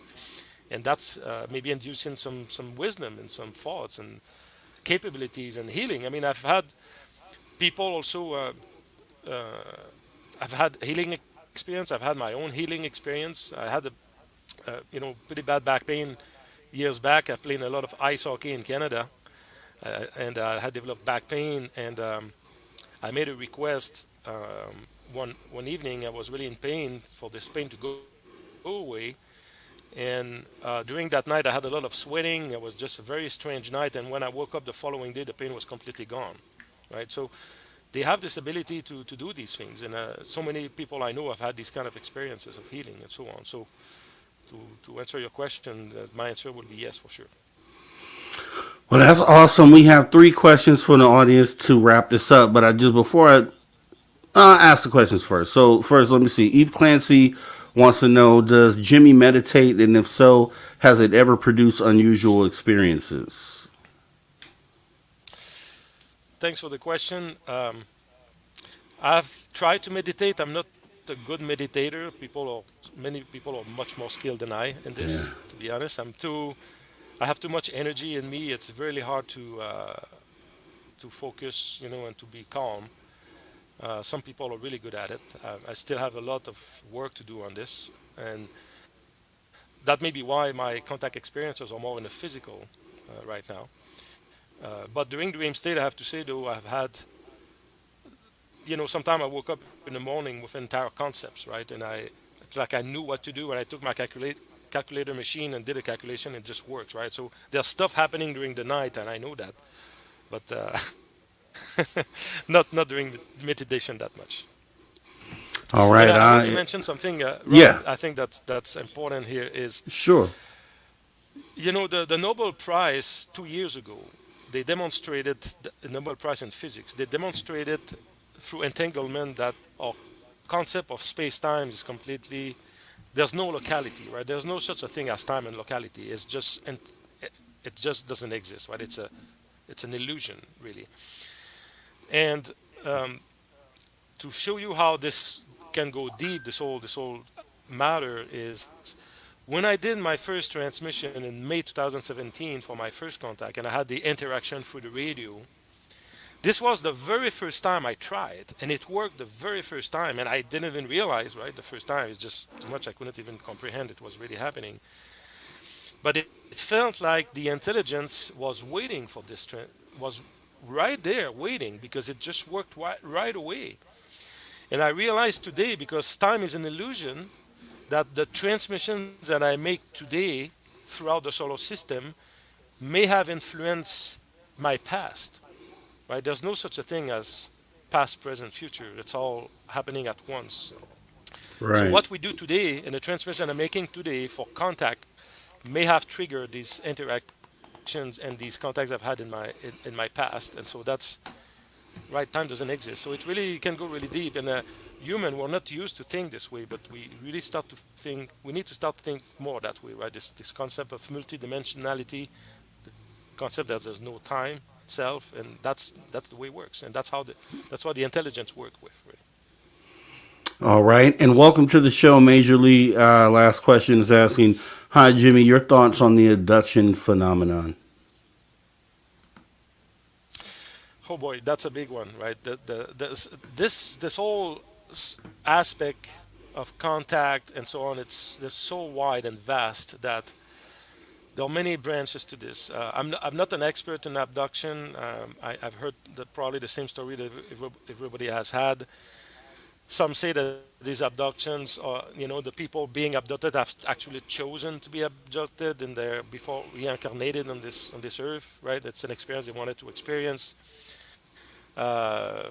There's a lot of different branches to this, and I wouldn't feel comfortable to be affirmative about one specific thing, right? It can go in really different directions, but it's a real thing. I mean, we hear a lot of these people having these type of experiences. Some are positive, some are negative. It's really hard to say. It's really individual, right? Depending on the person experiencing it and the context around it. Really, it's a very complicated matter. Definitely appreciate that answer. And with that being said, I kind of want to wrap it up with. I mean, when I looked into the science that you were doing, I was just intrigued with where that could go, and I'm even more intrigued at this point.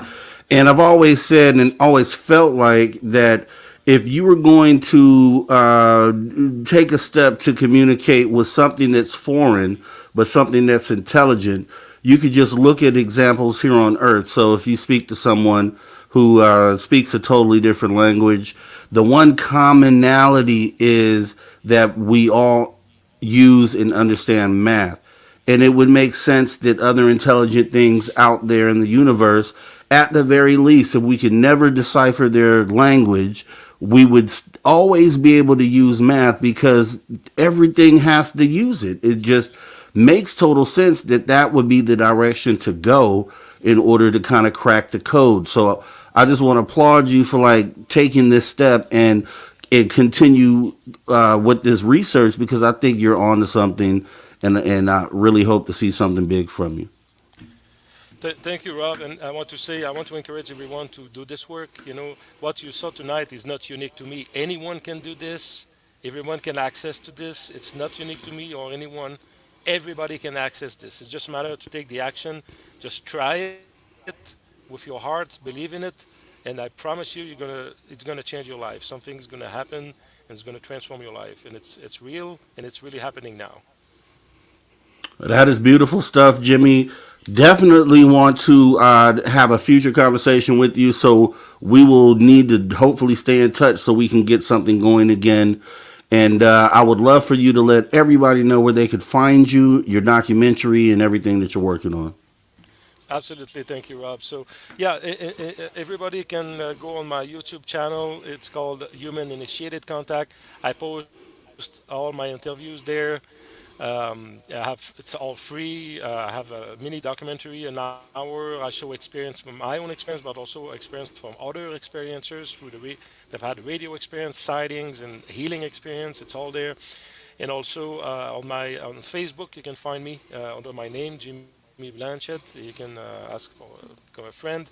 And again, I post all the new material, discoveries, and the result of my research, latest research. It's all posted for free. So I'm sharing in real time what I'm discovering and what I'm experiencing with an open heart, not shy about it. It's just what it is, and the proof is out there. And again, I encourage everyone to try it. It's available to everyone, and I think that's the great awakening that's happening right now. Well, Jimmy, you're doing awesome work on behalf of humanity. I always love to talk to people who are making an impact in trying to get to where we need to go. So please keep up the great work.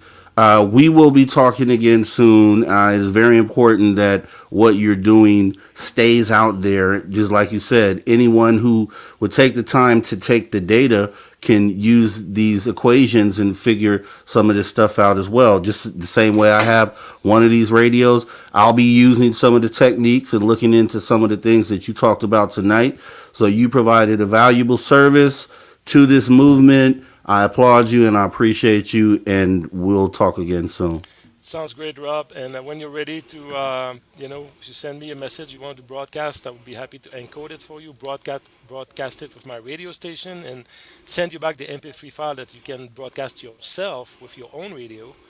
And anytime you have an event, I can broadcast it ahead of time as well to promote it out there throughout the solar system. So thank you again so much for the platform, your time, for your generosity, Rob. It was a pleasure meeting you, and we'll be in Yes, touch sir. soon. We will. You have a good rest of your night and take care, Jimmy. Take care. Yes, sir.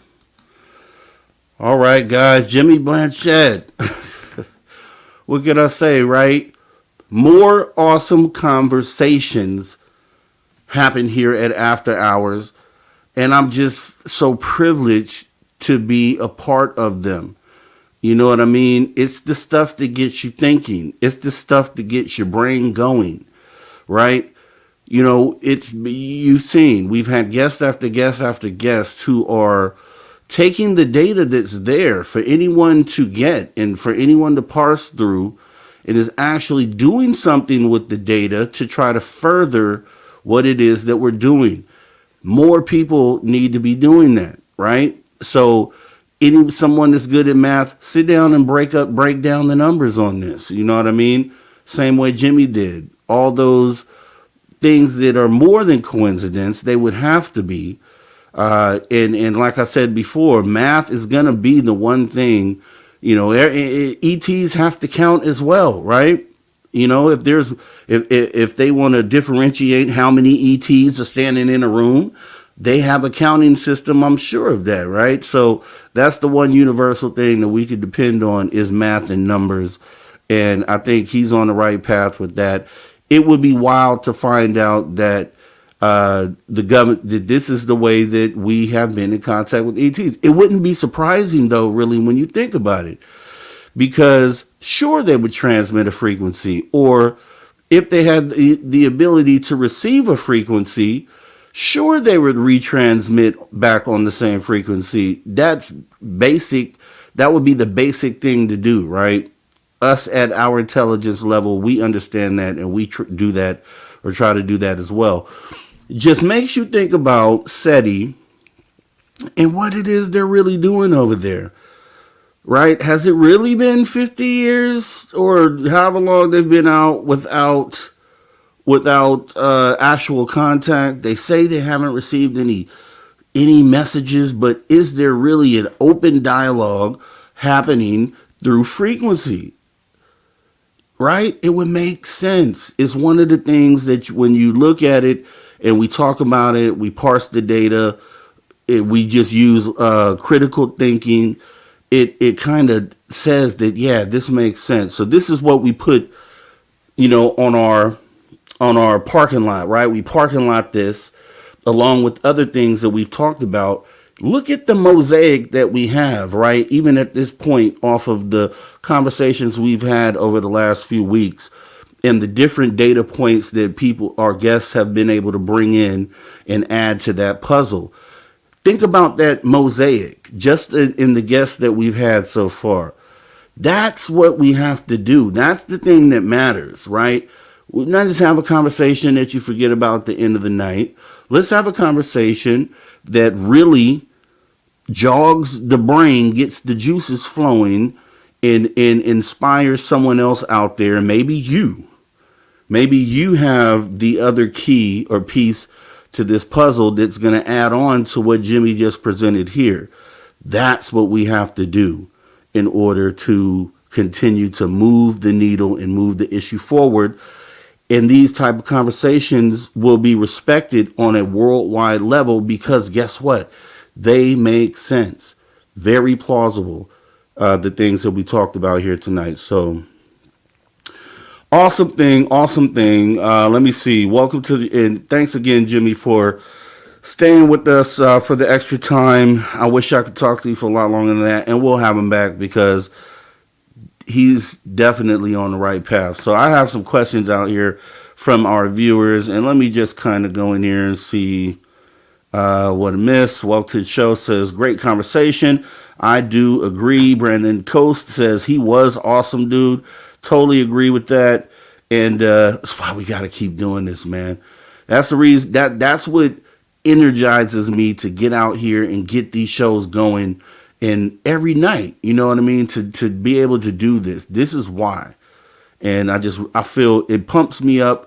And I really feel good about it because the only reason why I do what I do is to help humanity move the needle, whether it's this much or whether I can push it across the line, whatever I can do, I'm here to do that. And on behalf of myself, my descendants, my grandchildren and great-grandchildren down the line, and for your great-grandchildren down the line, and just know that you guys are also playing a part in this because of the fantastic conversations that you have in the chat, right? I read the messages here, I bring them up, we interact. I think you guys have a great perspective as well, and that's why I want you to continue doing what you do. And yeah, we'll get back to doing the social dig stuff, but I had the cruise this week, so not allowing me to, get that off. So there won't be an after or call-in show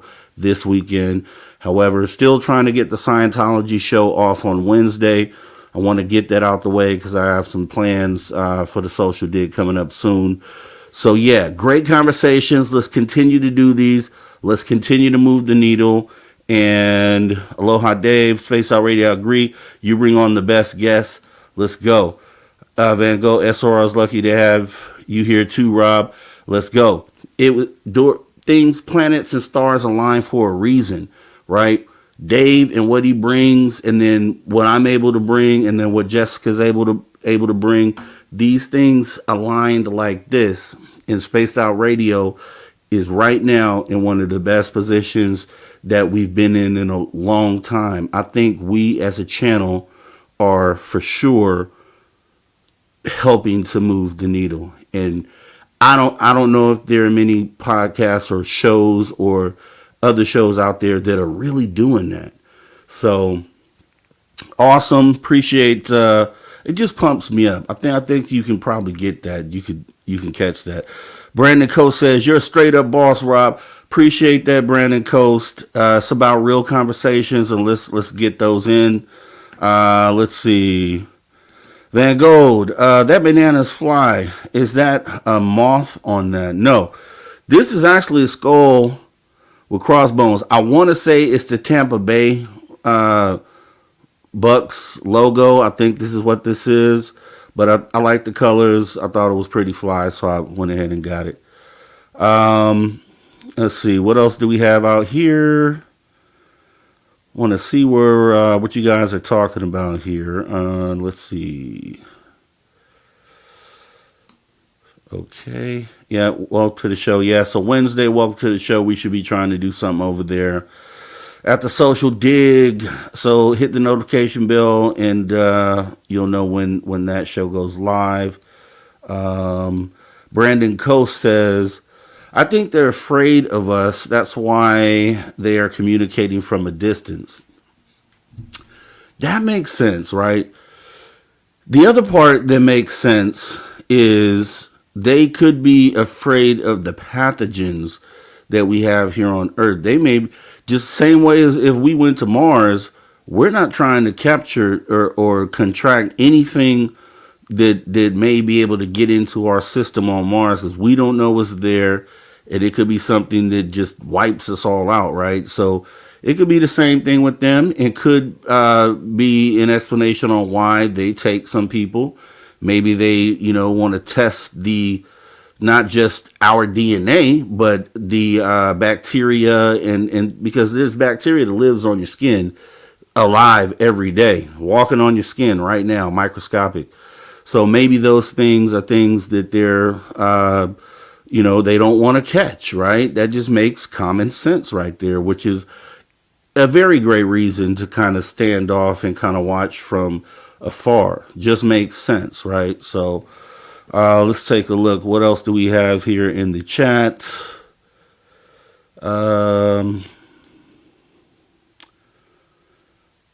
Keep going down here. What do we got? Let's hear what you guys had to say about it, right? I want to know what you had to say about the information provided today. Van Gogh, the cruise just happened. I just got back yesterday from the cruise, right? And I was ripping and running today, so, all the way up till showtime. Hanging out with my mumsy, right? Let's see. Brandon Coast, you're totally right. We're slowly putting the pieces together, right? That's why everybody's data matters, right? First of all. So anybody who steps up to present data should be able to do that. We can talk about it. Let's talk through it, and let's see what, I've always said that we'll probably figure out most of this stuff using common sense. And I think you've seen examples of how that would actually work. A lot of the things that these guests lately have spoken about have been things that common sense would tell you, right? And then obviously you need to know have some know-how on math and other things in order to kind of come to the conclusions. But when it's talked through, like Jimmy presented this today, it just makes sense. You see where the 144 and the 432 come in all these different situations. We know about the golden ratio. We know that ties into some of these crop circles, and we know that crop circles have been, thought of as a form of communication. As this is a way that they're trying to communicate with us, and it comes down to numbers in the end of it all. And pyramids and all the examples he gave today, numbers, it comes down to numbers. So I felt like with that presentation that it definitely moved us a little bit more forward towards figuring out what's going on. So who else is out here? What else are we talking about? Let's see. This is the new Coast to Coast AM. Dave Scott, you hear that? Brandon Coast feels like Spaced Out Radio is the new Coast to Coast AM. Dave would be so pleased to hear a comment like that. That is so awesome of you, Brandon Coast, to to present that and give that comment. That is just awesome. Dave Scott would love to know that was said, so I will be letting them know. Let's see, what else do we have here? Van Gogh, they are cautious of our hostile nature. I think there's some of that there too. I think if you know, along just with the bacteria alone, obviously we're pretty violent as a species. So there's probably a mix of all that going on there. And I think that conversation, that if we were able to have that conversation and they were to understand what our intents are, and we were able to inquire about what their intents are, and we come to the conclusion that we both want the best thing for each other's future and going forward, then I think things will happen a lot more quickly. But we can't even get to that point until we have opened up that line of communication to where that's a clear, open line, right? And I think we're like on the cusp of it with stuff like this, then the CE5 stuff, and just the conversations that some experiencers say that they have with these ETs. Those common things combined have nothing to do with any governments around the world, and are things that can be accomplished just from us. So yeah, great stuff. Let me see.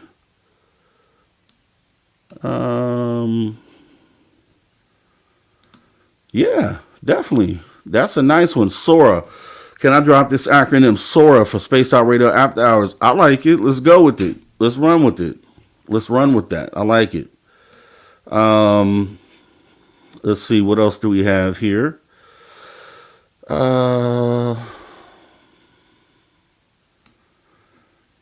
Okay, Derek Galloway, you can always forward that to your guy. You got my information. Have a new video that explains the afterlife, RA, Egyptian god, and the two alien races. Yeah, definitely something you could always forward, Derek. We can put it up in hour 3. And actually, I have something funny to show you guys tomorrow. So make sure you guys come back tomorrow with Bill Hauser as our guest. So that should be an awesome conversation. But let's see.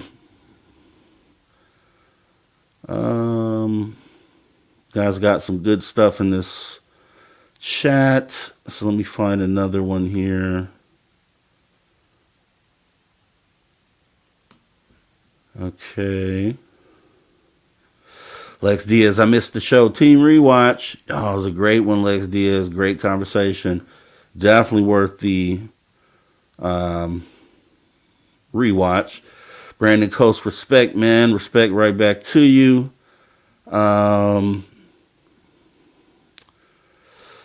Let's see.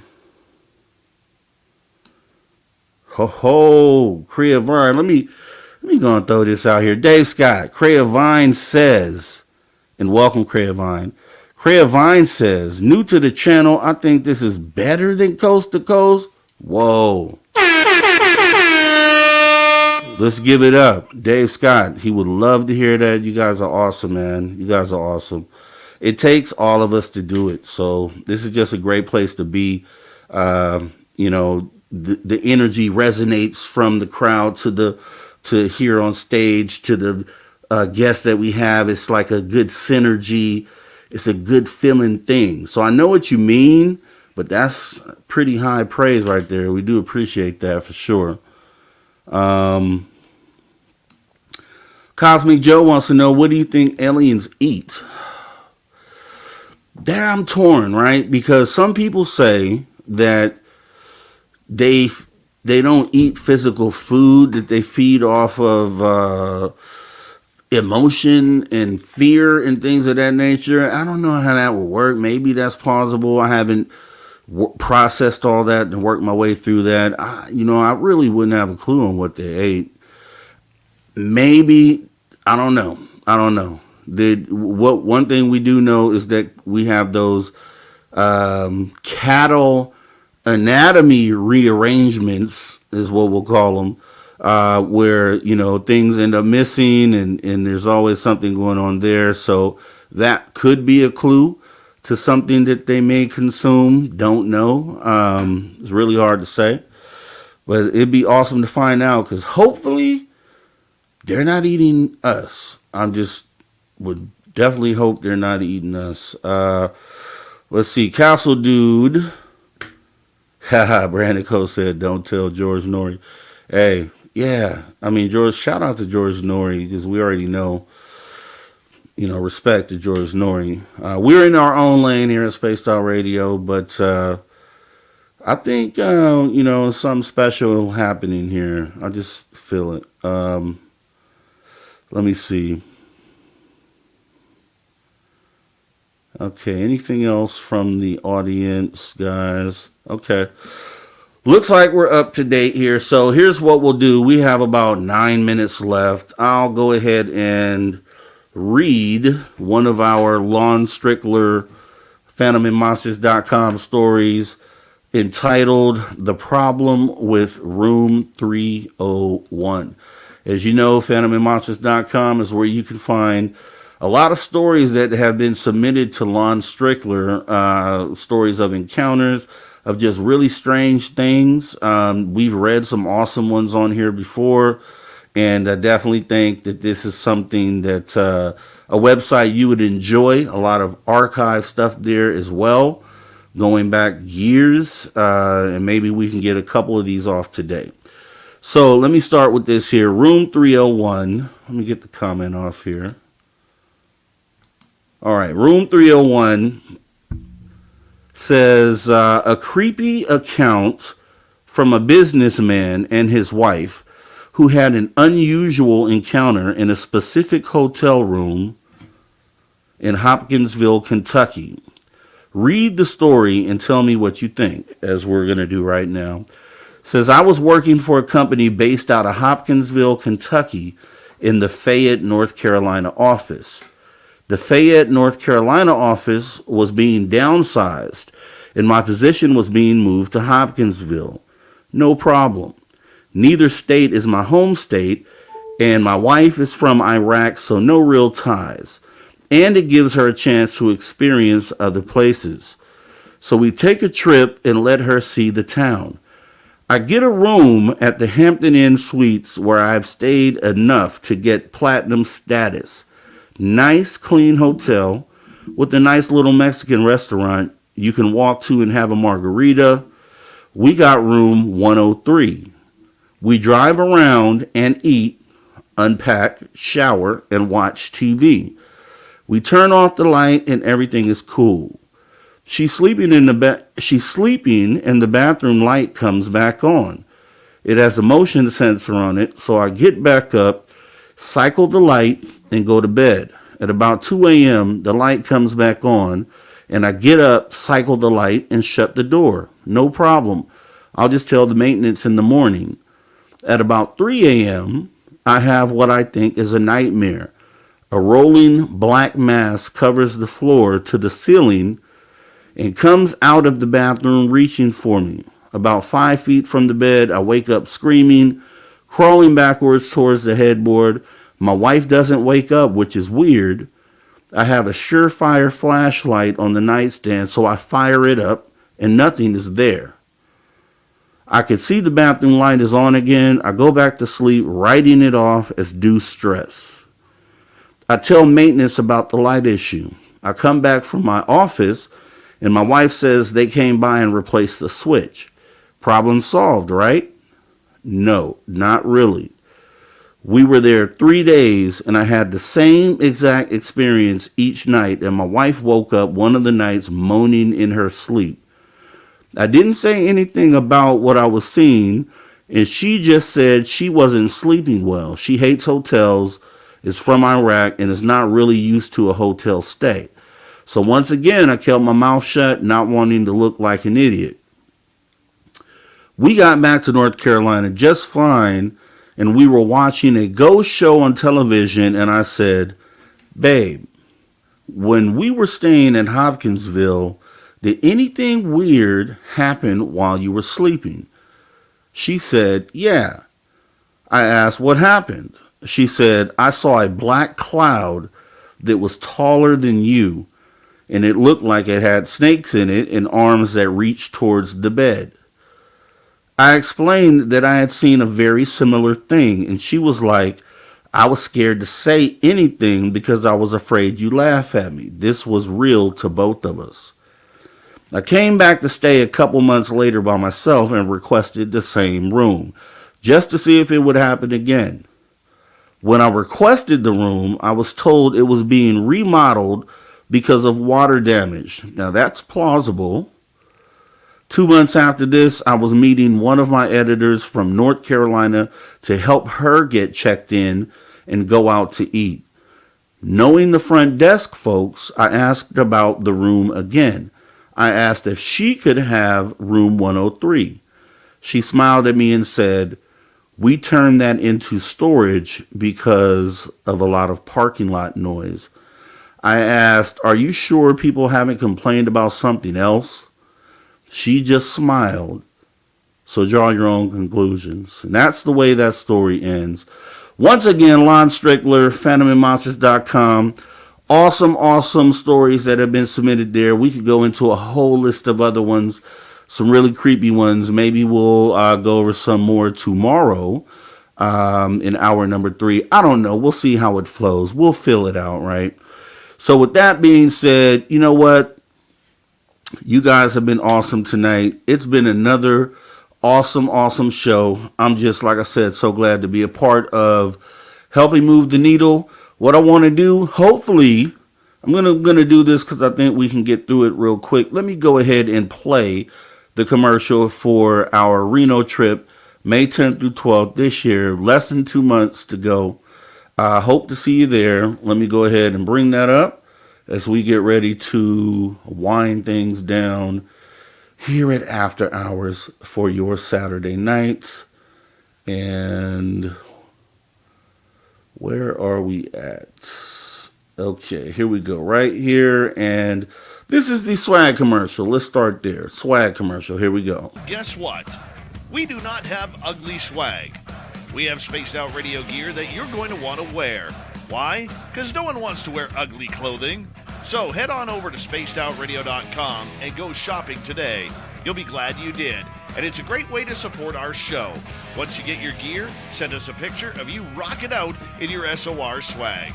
spacedoutradio.com. Shop there today and make yourself look good. Love your woo.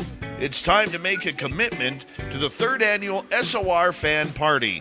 This time, we're heading to Reno, Nevada and the Silver Legacy Casino and Resort, May 10th through 12th, 2024.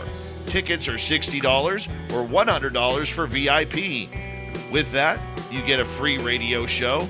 You get to hang out with celebrity guests from Spaced Out Radio, including our team, who are coming to hang out with you. You get to meet the entire team, like Science Bob, Merle, Melinda Leslie, Geraldina Roscoe, and more. It's a weekend packed with adventure, and we want you there. After all, we're doing this for you. Find out more and get your tickets at info@spacedoutradio.com and book your hotels today at the Silver Legacy Casino and Resort in Reno, Nevada. Come join us for the SOR Fan Party, May 10th through 12th, 2024. All right. So with that being said, please be there if you can. Would love to see you there. Once again, we have the Rob G Alien Head t-shirts and underwear. Ask Castle Dude. He got a pair. Shout out to Castle Dude. Much love. The Rob G Alien Head gear is right there. Is available at spacedoutradio.com/shop. Make sure you go ahead and get there. As Dave says, there's a plethora of options there, and I think you're going to love anything that you get from the website. So we would love to have you do that, and I'm going to go ahead and take a minute to thank our super chatters for the night. So we have Foxy Joe coming in. Appreciate your support. Welcome to the show, Major Lee. Appreciate your support. We had Hank von Cranenberg. Thank you for your support tonight. JSCO77, thank you so much for your support. And Aloha Dave, thank you for your support as well. And I want to thank all of our viewers for your support, right? And once again, we do this at the end of every show. You guys are already space travelers. Consider taking the next step and join the Space Travelers Club for as little as $5 per month by joining our Patreon. And with that being said, we appreciate your support to all our viewers and listeners across the globe. Thanks for tuning your frequency to Spaced Out Radio, where we do what we do best. And what is that, you ask? We own the night, guys. Thanks for coming out. Make sure you're back here tomorrow. Bill Hauser, plus some just fantastic conversation. Hope to see you back. You guys have a great rest of your night. Don't do anything that I wouldn't do. See you tomorrow. Take care.